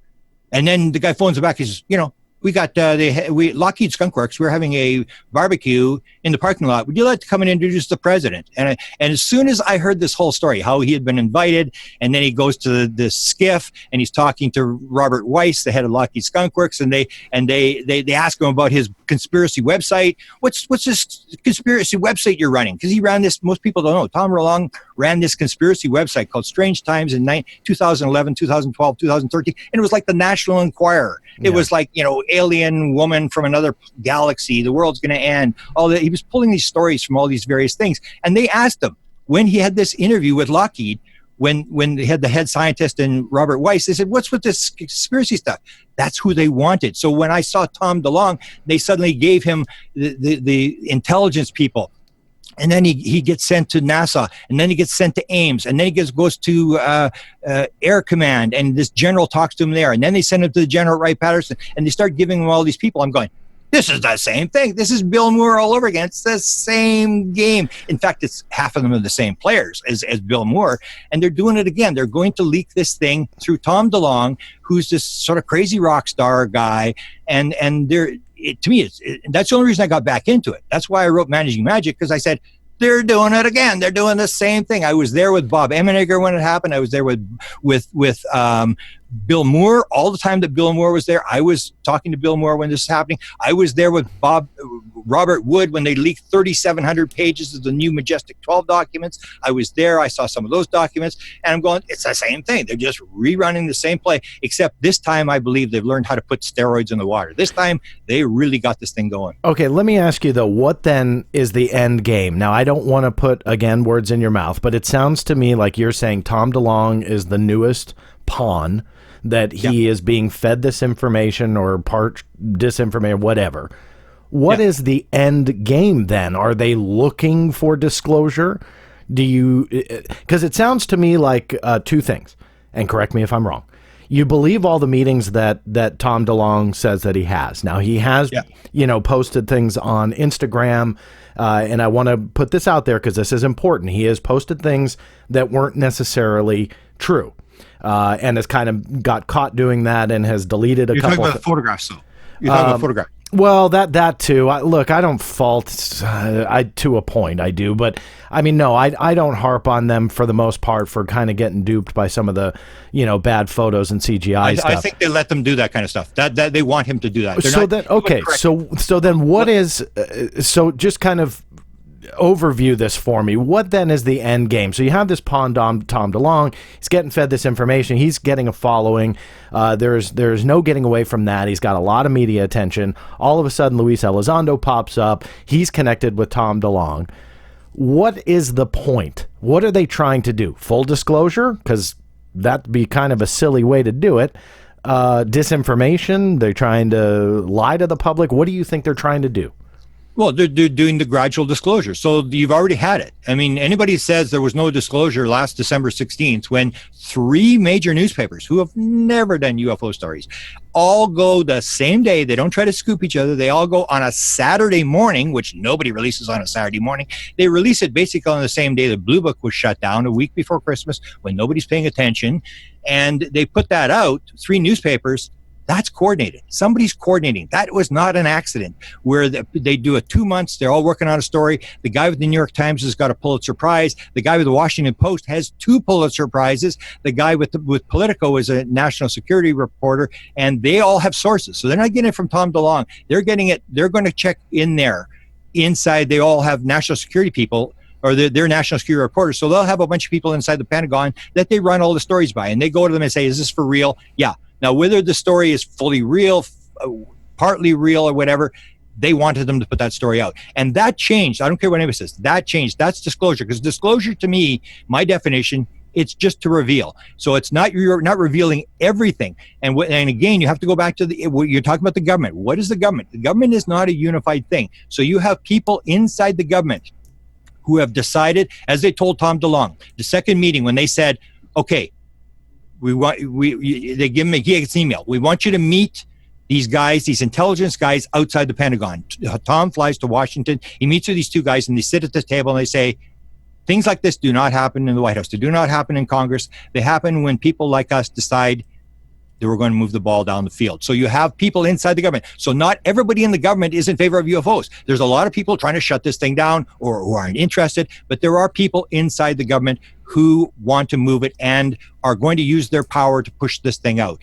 And so I would say that this major initiative is started by Barack Obama, John Podesta, and Hillary Clinton. They were part of this thing, and I just posted on Facebook. I post this whole thing where Tom talks about the conversation with John Podesta. He phones John Podesta. He's making his big pitch after he gets the generals and all these people on board, and he makes his pitch to John Podesta, and John says, well, I'm kind of busy right now. Phone me back in a couple of months and we'll see where we're at this thing. And Tom says, oh, I just missed it. He's not interested. And then he says a couple of months later, suddenly he's not going to contact Podesta back. Podesta contacts him back with a flurry of emails, quote, flurry of emails saying, I'm ready to be involved. This is important. I need you to fly to Washington.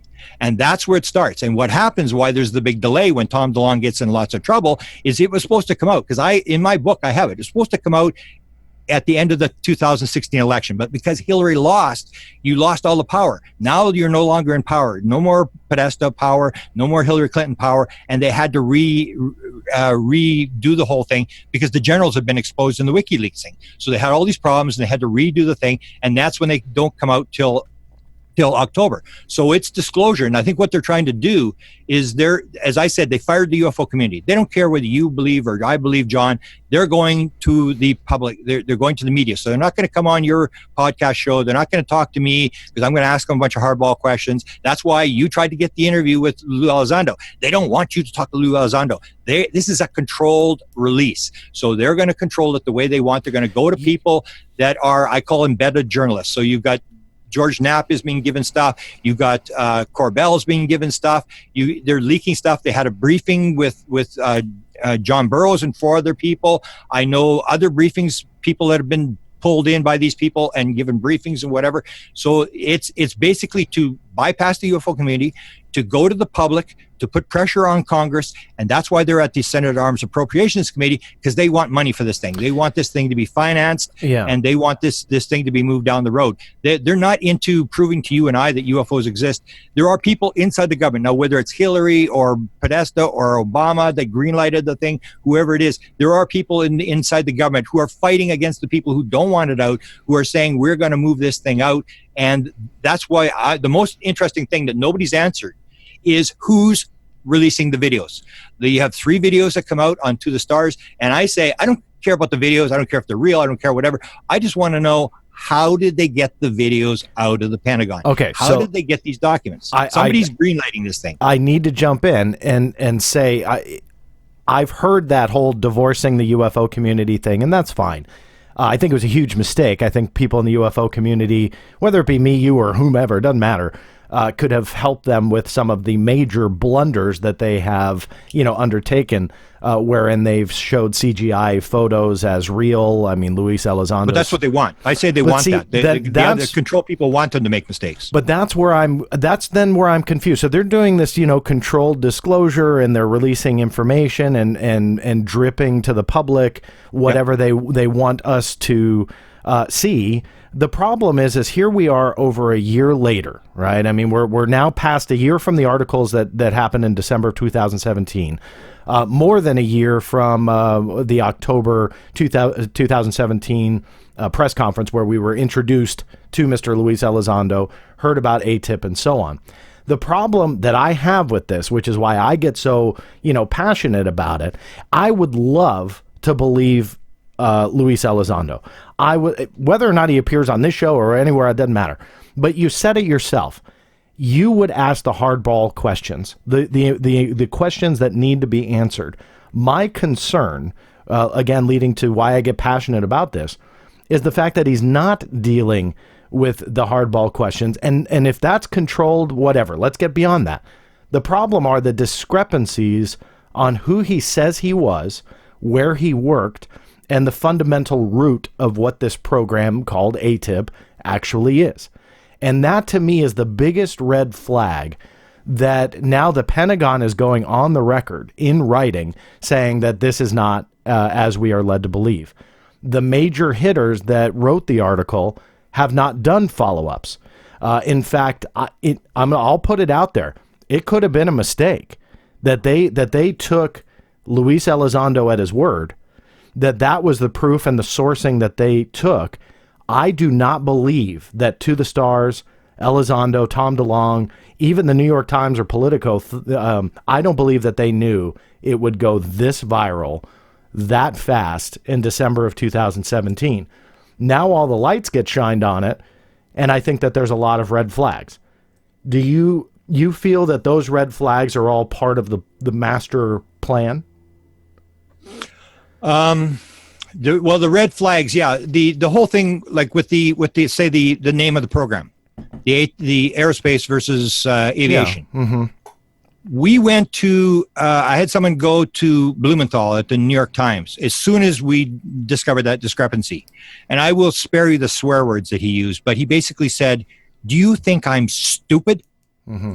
And basically, so he knew, and basically what it came down to was, as I said, you got to realize that the people who did these stories were Pulitzer Prize winners. These aren't like junior reporters at these papers.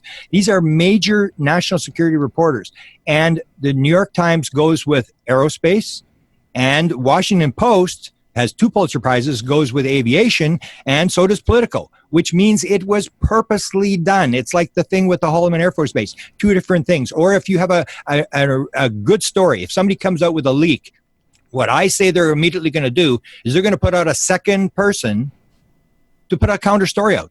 A second story. So although they don't want to kill you, they don't want to stop you, they just want to throw mud in the water so nobody can figure out what's going on. So the fact that they all went the same day, and the fact that they all used different words, and that they got verification, the Washington Post would not have gone with the story unless they got verification from 2 sources inside the Pentagon, and these are high-level reporters, to say, yeah, this is for real. So it was intentional that these 2 words were used to create this confusion. And what you got to remember here, it's not just Lou Elizondo. Lou Elizondo was a counterintelligence agent. Lou Elizondo's just doing his job. Whatever his job is, he's just doing his job.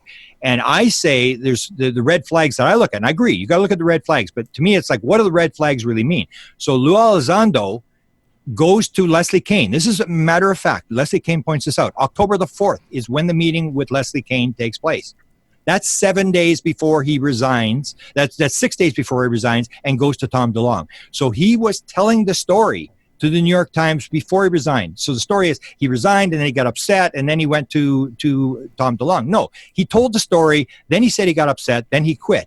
And when you take a look at the New York Times December the 18th article written by Ralph Blumenthal, you will see that Leslie was brought to Washington, and the way it was described, that there was not Lou Elizondo in the room. There was I'm just going to paraphrase. There was a group. There was a number of former and present intelligence officers and a military contractor in the room. So it was not just Lou Elizondo. This was carefully planned. And Leslie said the story was basically spelled out for us, basically handed to them. And so they fed the story in there. And it's not just Lou Elizondo. Lou Elizondo is working for somebody. Same as Richard Doty. I see Richard Doty as different as everybody else. Richard Doty was just doing what he was told to do. There's somebody upstairs, and that's why I'm saying, who's greenlighting this thing? Who's behind this thing? We always look at the pawns in the game, and we say, and that's what they want. They want this confusion about who Lou Elizondo is. I say he's a counterintelligence officer, whatever. He's getting instructions, and my question to him is, he was actually asked the question, are you releasing the videos? He said, no, I'm not releasing the videos. Is To the Stars releasing the videos? No, they're not. Who's releasing the videos? The government's releasing the videos.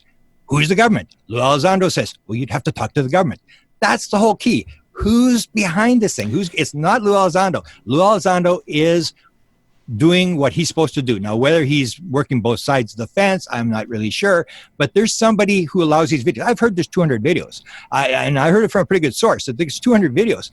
If they have this, and this whole story that John Burroughs told me, he said, I got a briefing from them, and if they have what they say they have, they are going to get the money that they have. Now, he won't tell me what happened in this briefing thing, but the whole point is that this is a much more complex than just some guy coming out. When you start looking at all the articles, like this 18th of December New York Times article, and you see that Lou Elizondo met with him on October the 4th, 7 days before the news conference, and that he was feeding the story when he was still in the Department of Defense. He was still there. Then you see it's not just Lou Elizondo. He can play the game that he's sitting against a wall and he's afraid he's going to get discovered or whatever. I say there's something big. And when I discovered that my friend Melinda Leslie was getting the interview with Jim Semivan, she said to me, well, what questions would you like to ask him? Because he may be coming here, and we set this whole thing up. And she asked him, she said, is it green-lighted? He said, yes, it's green-lighted from the Pentagon. And this is the whole deal. Like, he's an experiencer. Gary Nolan's experiencer. Hal Puthoff, maybe an experiencer. They've been fascinated with this subject their whole life. And these are guys who have gotten into the game because here's some money, here's some access. It's the same players. If you take a look at John Alexander, Kit Green, Hal Puthoff, all these people were involved in all the programs. They were involved in John Alexander's Advanced Theoretical Working Group in the 1980s. Then that went down. Then they were all part of NIDS, and then they were part of Firmage's group, and now they're part of DeLonge. And it comes down to somebody hears, like Kit Green hears, oh, the government has made a contact with Tom DeLonge, and they're giving him a bunch of people, and everybody goes, let's join, because there's going to be money there. For programs, and there's going to be information, and that's what the Avery is all about. It's not a secret group. It's a bunch of people like John Alexander and Hal Puthoff and Kit Green and all these people who are fascinated with the subject, and they're trying to figure it out for themselves, and so they link up all these various projects. So to me, it's much more complex than just one sort of thing, and as I pointed out with the Tom DeLonge thing, it's basically the same people. I mean, it's almost the same characters that were there with Bill Moore. I want to ask you something, and I want to go back to the name thing, not to beat a dead horse. Frankly, and I kind of want this for the record, I really don't care what the name of ATIP is. For those who haven't heard the past shows where we've discussed this, it is a discrepancy between Mr. Elizondo and some of the news articles saying advanced aerospace threat identification program, while the other side of the fence is advanced aviation threat identification program. Again, I really don't care. However, what it comes down to is, and this is kind of my question to you, is that the Pentagon itself has gone on the record stating he's got it wrong. There is no motive that I can find at all. And please, if you've got one, let me know, unless it's disinformation, and that might be your answer. But there's no motive that I can find to change the name on the military or the government side. However, it's not motive, but the explanation that Mr. Elizondo would get it wrong is that he wasn't exactly who he said to be. I'm not accusing him of lying. I'm just saying that's the only thing that I can come up with. I liken it to Dr. J. Allen Hynek saying I was the head of Project Green Book. Well, it's close enough, right? It's semantics, right? No, we all know that that's not true. So that's where I kind of, question it, where I don't have a motive for the military or the Pentagon putting in writing that the lady I talked to on the telephone, and later I got it in writing to make sure that there was no one that could argue with me that that's what the Pentagon said, that the name was wrong. They've also gone on the record to say that the DIA spokesperson said in one interview that he did, very rare that they spoke out, said that the ATIP program was not the UFO research program that we're being led.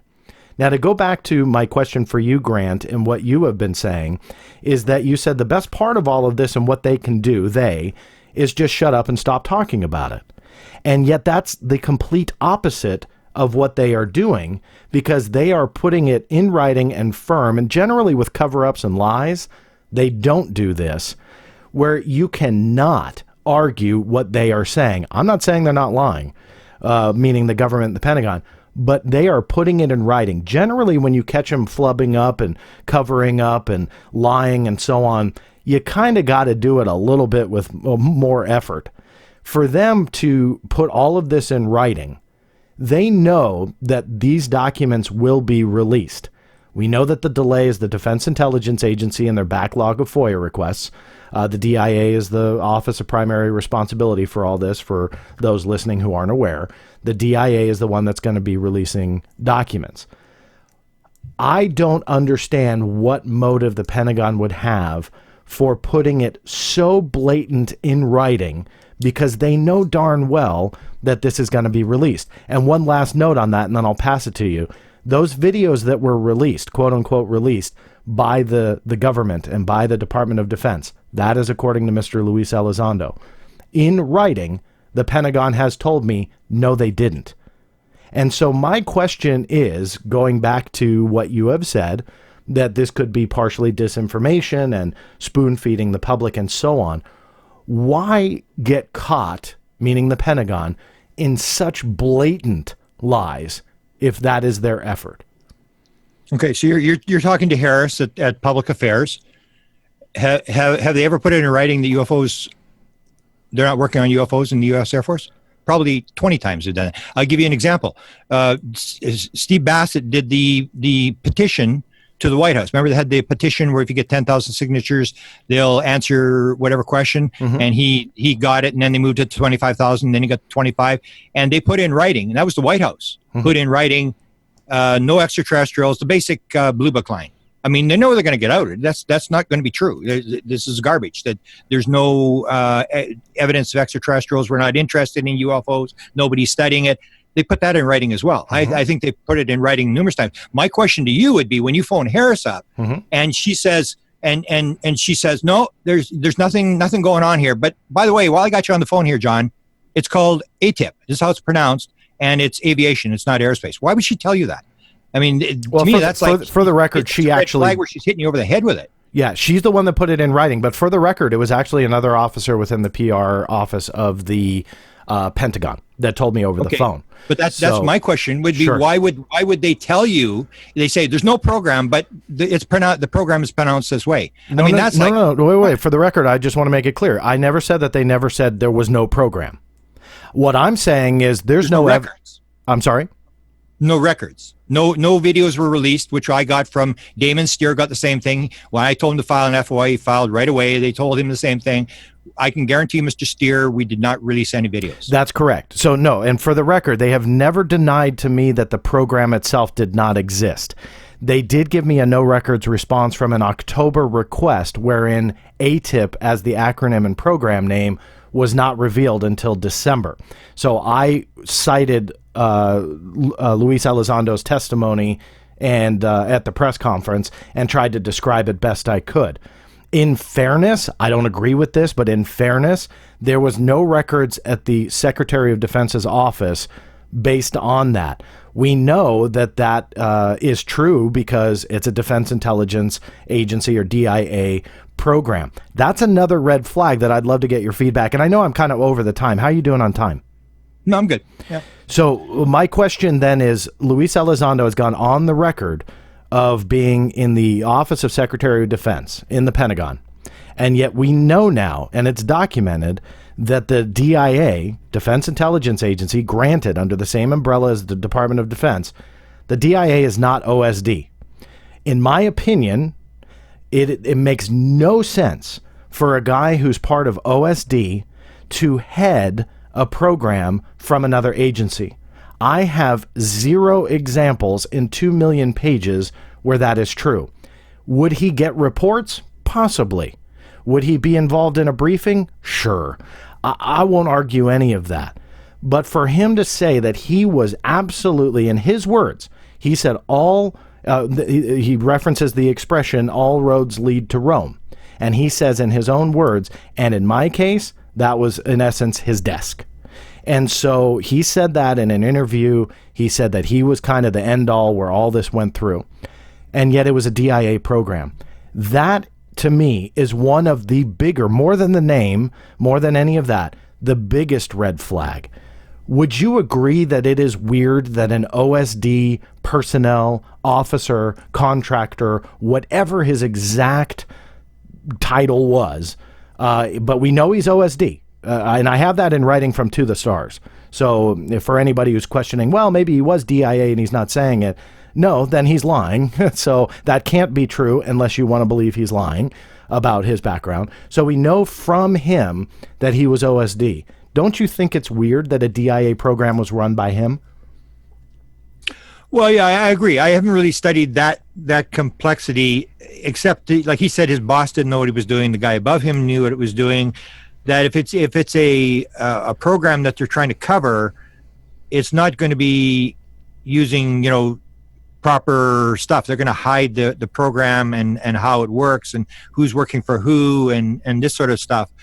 Let me give you another example. I really can't say because I really detailed whether he seemed to be working for somebody in this kind of area. Now exactly who it was and how the pieces all fit together, whatever. But I'll give you another example. So the aviation was used by Washington Post. So about 4 months ago, and I can't remember the reporter's name, national security reporter, does another story on ATIP, and he uses the word aerospace. Mm-hmm. So I immediately contact him, and I said, okay, the original Washington Post story used aviation, and now you've changed it. Why did you change it? Why are you now using aerospace?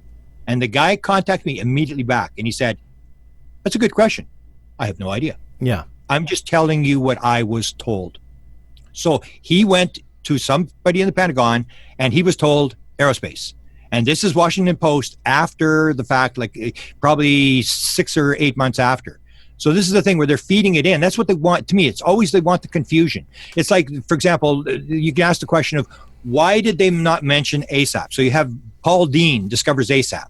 This guy phones him again from the Pentagon. It's like, hello, I'm from the Pentagon. I'm here to help you. I'm from the government. I'm here to help you. You should be looking at ASAP, is this name. And then he finds it on these reports that Eric Davis did, these 38 reports. On 2 of the reports, this name on there, and he exposes. So why did Lou Elizondo not talk about this? this is this confusion thing that there's all these different names, departments and stuff like that. And I would say that the UFO thing is like that. It's all cover names and different names, and the whole thing is it's going to be run in the government according to regulations, but there's all these cover names and cover programs and all this kind of stuff. And so you see it's a total mess in terms of names. And I would say that's basically what they want. Otherwise, they would stand up and straighten it out and show you the documents. Nobody's got any sort of documents that verify one thing or the other, except for the Reed letter that talks about the aerospace. Other than that, everybody's just sort of listening to people's words, and that's what they want. They want the stuff to bounce around and the story to sort of be talked about, but nobody can confirm the story. Because if they wanted to confirm the story and tell you what the program was really called and what was really going on, they would actually just step up and tell you, and they're not doing that. Yeah, I went on the record. I forget what radio show it was, but I was being asked questions about ATIP, and this was when OSAP kind of came out. And for those listening who aren't aware, this is kind of the precursor program, maybe where ATIP was born out of. According to the Pentagon, it's essentially the same program.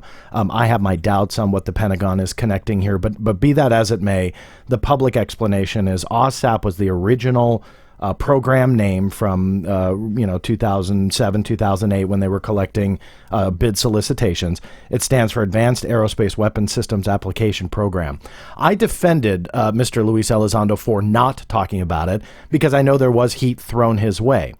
I don't think I was right to defend him, and here's why. I defended him stating that if he came into ATIP after OSAP was changed their name, or ATIP was a different program, whichever way you want to look at it. I mean, he doesn't have to give the entire history of, every program, because if he wasn't involved at that time, I don't fault him for that. However, now I don't think that was right for me to do it, because when you look at what OSAP was, this is what's interesting, and I want to ask you your opinion on this as well.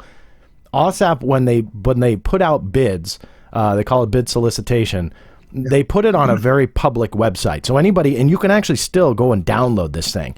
Generally, if something's highly classified, you don't, go onto a public website and say, hey, here's our top secret program. We want, your bids on how cheap can you do it and what can you offer. All that being said, right, getting beyond that, if you look at the original description of what OSAP was, which according to the Pentagon is essentially the same thing as ATIP, which is what Luis Elizondo claims to have worked on and was this UFO research program. It has nothing to do with UFOs or unidentified phenomena or so on. So my question, Grant, is have you done research into kind of the root of what ATIP was, and do you kind of have an explanation for the fact that it's not anything to do with UFOs? Does that make sense? Well, I'm listening to what Corbell says and what Knapp says, and Knapp, he's got some sort of inside track. So whatever Knapp says, I sort of take, pretty seriously. Mm-hmm. And the understanding that I had was this whole story about the DIA guy, and that Reed believed Lazar, and he had known about UFOs, and him and Knapp would talk about UFOs for 30 years, and the fact that this DIA guy had been at the ranch.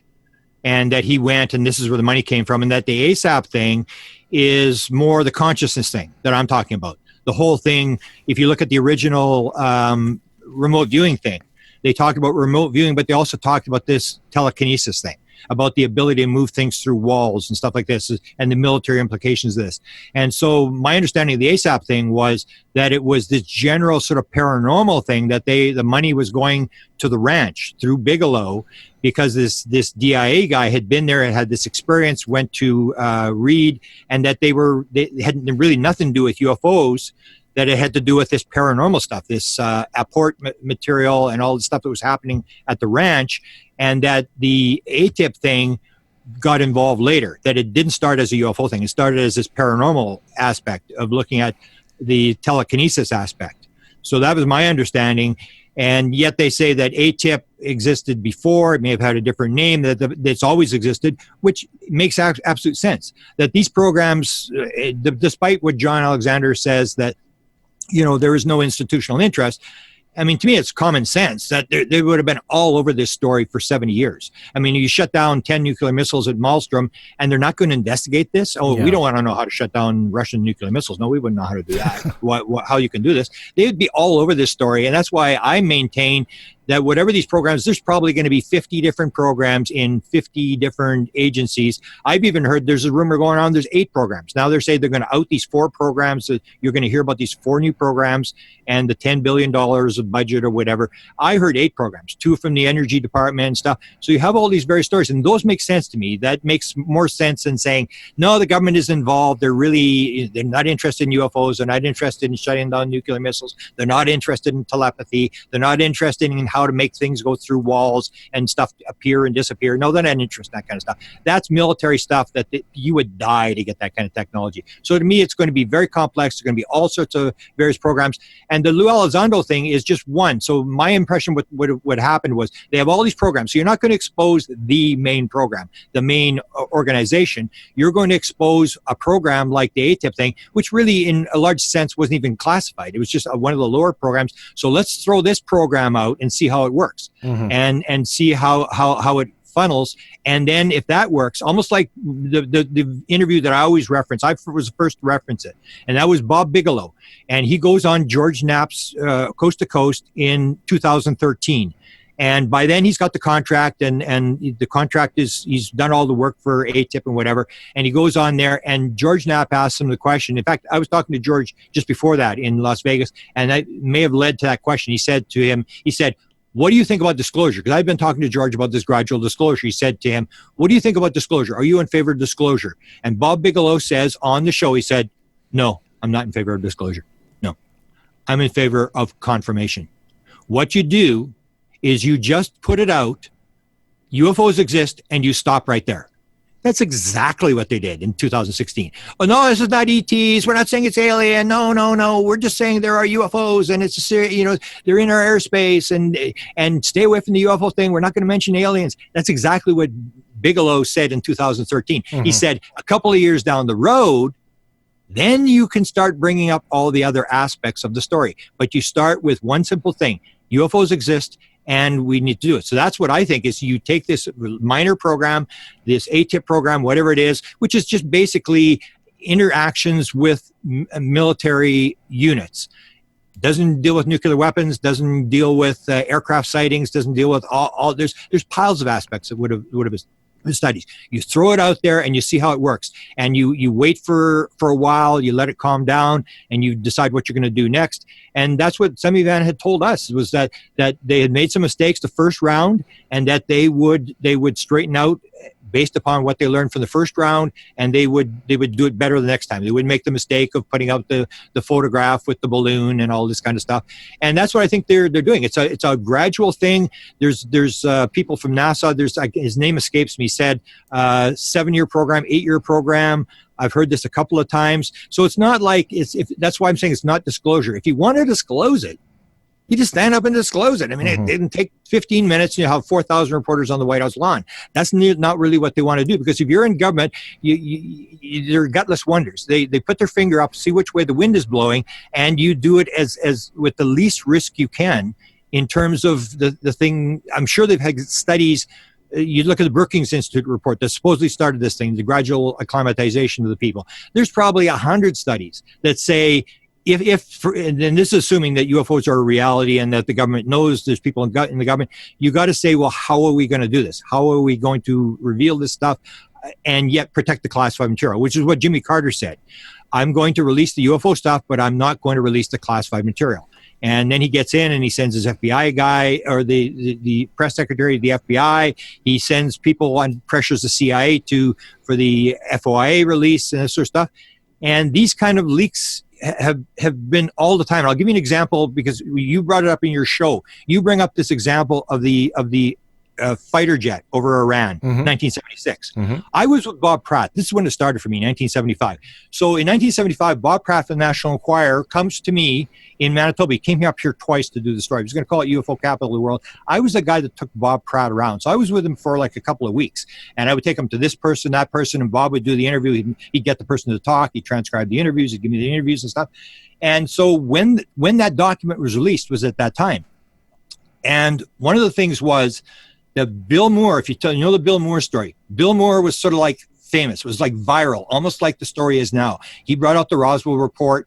Suddenly you have all these witnesses where there's actual witnesses. It's not a rumored story and all this stuff. It became a viral book. It was, piles of copies are being sold. He goes on the tour to advertise his book.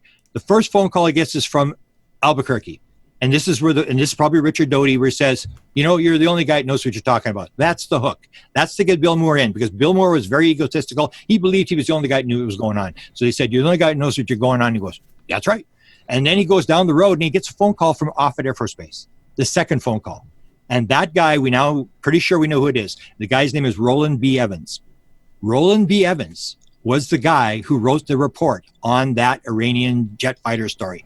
And according to Brad Sparks, if you look at the interview, the lecture he gave to the MUFON conference, he said he's the guy that leaked it. He's the guy that put it. It wasn't like somebody filed an FOA and got that thing. They put it out there. And I remember in 1976, that's when the thing with the NORAD story with the UFOs inside Loring Air Force Base, Wordsworth, Minot, Malmstrom, these unidentified helicopters in the nuclear weapon storage areas of these SAC bases. And that was released. I remember Bob telling me this story. He said, we got these documents. We're filed for these documents. And they wanted $850 search fee. And I said, you're not going to pay that, are you? He said, oh, hell. National Enquirer's got pile of money. Sure, we're going to pay it. And that's when those documents came out. And if you look at Brad Sparks says that the heads up was by this Roland B. Evans, the guy who originally phoned Bill Moore to tell Bill Moore, and that they called him the DIA Falcon. And so these two documents come out, and they were basically everybody thinks they came through an FOA, or eventually they were done through FOA. But the fact was that this Roland B. Evans, and in fact, Brad Sparks says he believes he was the guy behind the MJ-12 document, that they were leaking this kind of stuff, putting this stuff out there. And the key was that at that time, when the MJ-12 started coming out in 1980, if you take Bob Pratt and Google search Bob Pratt and Roland B. Evans, you'll see that he was talking to Roland B. Evans all the time. And suddenly he gets the inside to file this FOIA for the NORAD documents, and gets these NORAD documents after he's been talking to Roland Evans, who was the guy who, according to Brad Sparks, was the guy that released the Iranian story. So to me, it's all of these stories, these background stories, where you see that they're just nudging it this way, nudging it that way, but they don't want it out. So they keep throwing mud in the water, because again, if they want to release it, it's very easy to release the true story. What's the real name? Phone up the Pentagon. Okay, what's the real name? Where are the documents? And you're not going to get anywhere with it. They really haven't admitted anything over the years. They've always played the game. There's nothing to it. And yet they're on the other side, they're leaking the material out to these people that indicate that they're not telling the truth. So in the end, there's going to be more and more disclosure. And you're going to have these 4 programs. You're going to have the metal stuff isn't going anywhere, but the 4 programs, if they actually out 4 new programs with names, I don't know what's going to happen. They went the first time. Everybody said, if they actually made a disclosure, which they did in December 16th, they said, yeah, we are, basically officially in the UFO game. Nobody jumped off a bridge. Nobody committed suicide. The stock market didn't melt down. And that's what they were looking for. So you do this little thing at first. You say, how's this going to play out? And does this work? And then we'll take the next step, which is what they were telling us on the inside, that they would. Semi Van said, we're going to evaluate how the first one worked. And he even said they had the problem with the New York Times, that New York Times didn't want to do it. They were having a trouble with them the first time around, and that they didn't want to do it. And all they were interested in is talking to Fravor and Lou Elizondo. And that's why they went with the Fravor and Lou Elizondo doing all the interviews, because the reaction that they were getting from the media is they really didn't want the story. They just wanted to talk. They just want to do a cut and paste story. Yeah. They just want somebody to stand up like Lou Elizondo, and he's this secret agent guy for the government, and everybody does the story, and they go on. Because what people don't realize with media, and I've dealt with media, you've dealt with media, the media, they're not bad guys. They're not guys who are trying to cover it up. They're guys who are on a 24-hour news cycle, and you do this story today, and tomorrow you do another story. I haven't got time to research this thing like you and I have for 30 years. They just got their story and they're on to the next story. They don't have time to do this, and they really don't, in most cases, really don't care about the story. They might be a little bit interested, but they're easily played, the media. Yeah, I think like the journalist told you when you asked him, why did you, change it to aerospace? And he says, I don't know. I call it copy and paste journalism. I think a lot of people go out, and they see what another journalist, author wrote, and then they just kind of copy and paste that and, just make believe that it's all gospel. I hope for the sake, I'm a full supporter in a program like ATIP, like what we have been led to believe that program is. I hope that that's what it is, and I hope it's still going on. I do think that it is something very worthwhile. My only concerns is that if it does come out that we were misled or that it's not that way, when real information does come out, the media, the general public, not the UFO community, but what you think To the Stars Academy's target really is, that they're just not going to believe it when the real stuff, again, given that we've been a little bit misled here, when the real stuff comes out. Now, Grant, before I hang up with you here, I want to ask you one last thing. You've been very gracious with your time, and I really appreciate it. There is a rumor out there that I wanted you to address, that you have something that may go to confirm MJ-12, a new document, new evidence. I'm not entirely sure what exactly it is. So can I ask you, is there truth to that rumor? And can you tell me what it is you actually have? Okay. No pressure. No.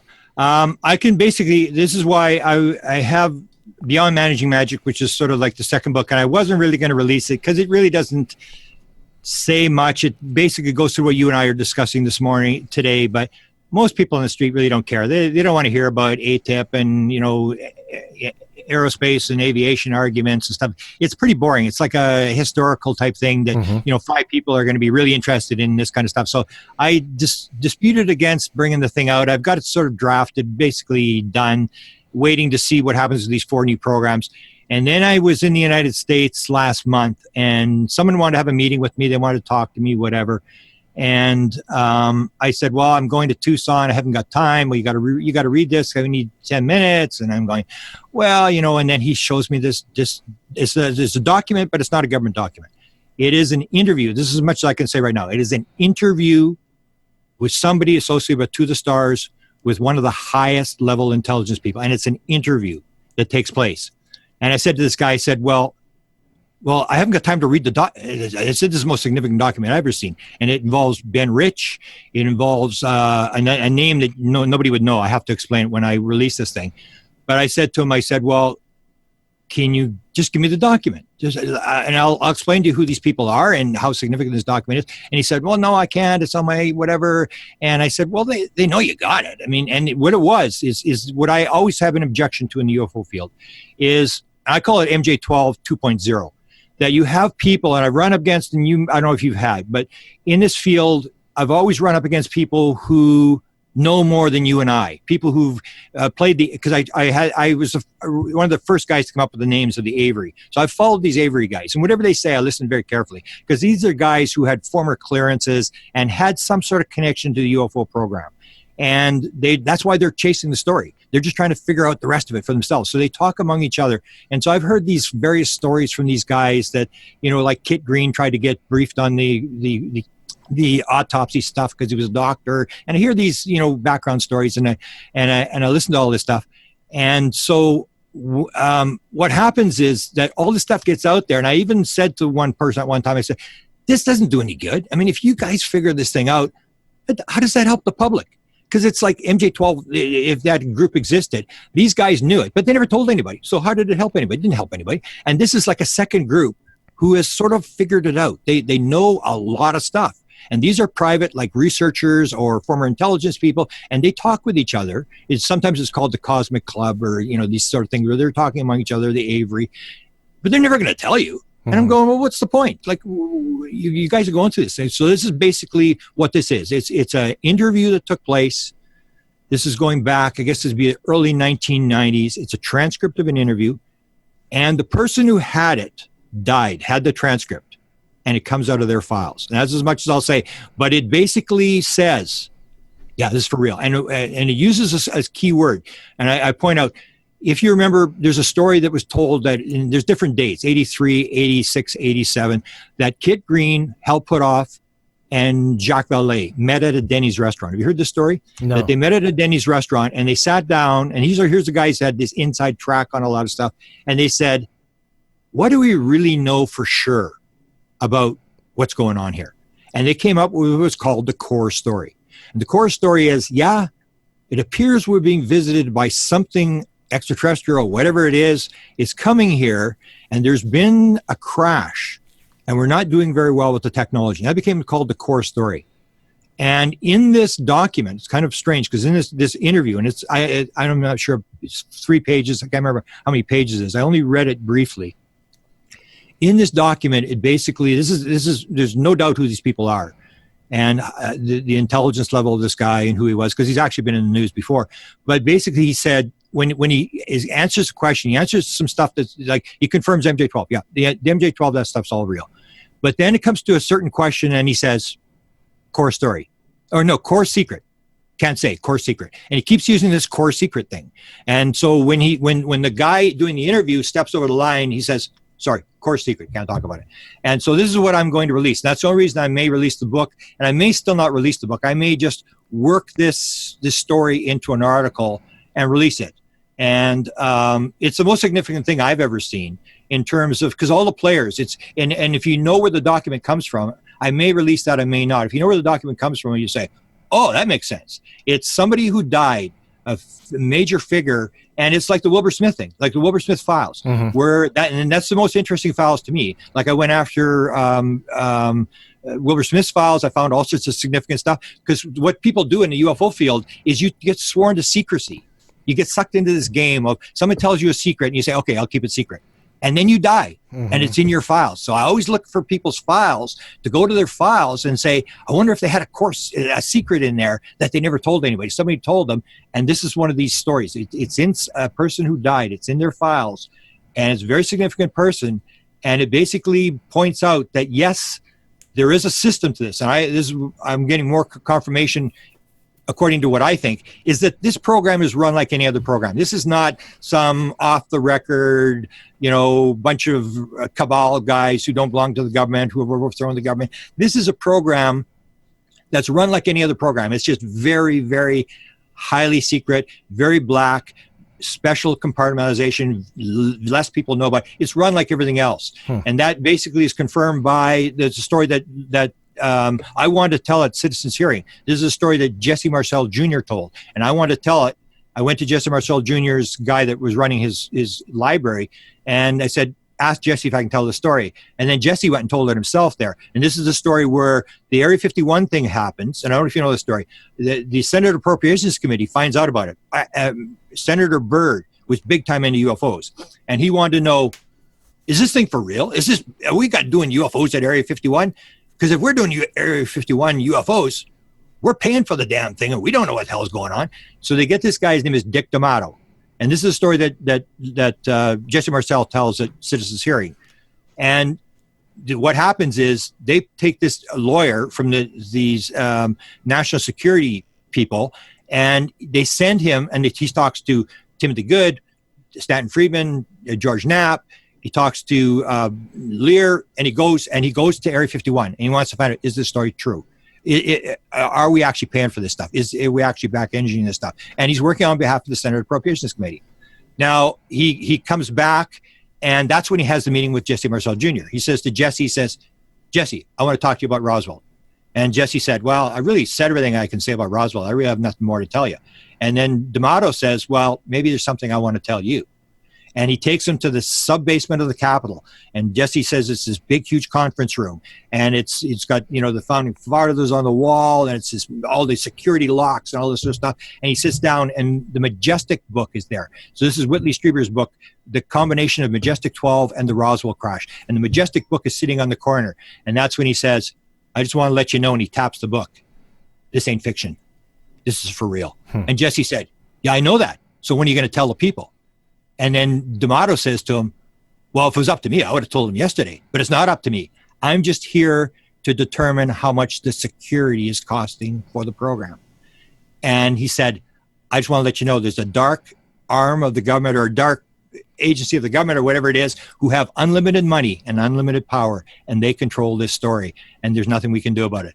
And so that's the whole thing. I think it's done according to Constitution. I think it's done legally. I think if it wasn't being done legally, someone would walk away, someone would defect, and nobody's defected. There's been 13 or 14 presidents who have handled the UFO subject. They've all done the same thing, whether they're Republican or Democrat. Everybody's done the same thing, which indicates that there is a plan, there is something in there. It's just very highly compartmentalized, and I can't see anything other than the fact that what's happening now is intentional, that they need the story, almost like when they let the Roadrunners tell the story of Area 51. So eventually they tell every story, and they will declassify all the documents, but it's on whatever time, because you're not going to declassify anything until it's no longer a threat to national security. As long as it's a threat to national security, you're not going to release it. So the classified parts they want to keep, but they're going to, like the Roadrunners, they're going to allow people to tell the story, and that's what I believe they're doing. They're sort of gradually doing the story, almost like Chase Brandon said. If you want a good read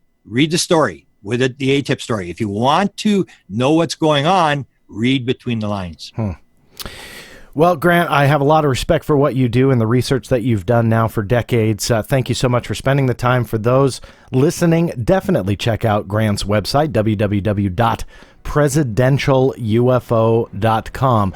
If you aren't aware, I have a show notes page. I will not only link to Grant's page, but also quite a few other documents and things that we've talked about now for the last 2 hours at www.theblackvault.com/show notes. That will break down all of the episodes. Just go ahead and check out the show notes, and that will link to everything. Grant, thank you so much. You were really generous, like I said, with your time, and it's a great conversation. I really can have a lot of fun going back and forth with you all day long, so thank you so much. Well, thank you for your work. I mean, you'll be going down in history. I mean, you've done fantastic work in terms of trying to document the thing rather than just listening to stories. To gather the material, you've done fantastic work, so I appreciate what you've done, and I respect your work. Well, thank you, Grant. That really does mean a lot to me, and thank you again for a great conversation, and thank you all for listening. This is John Greenewald Jr. signing off. We'll see you next time.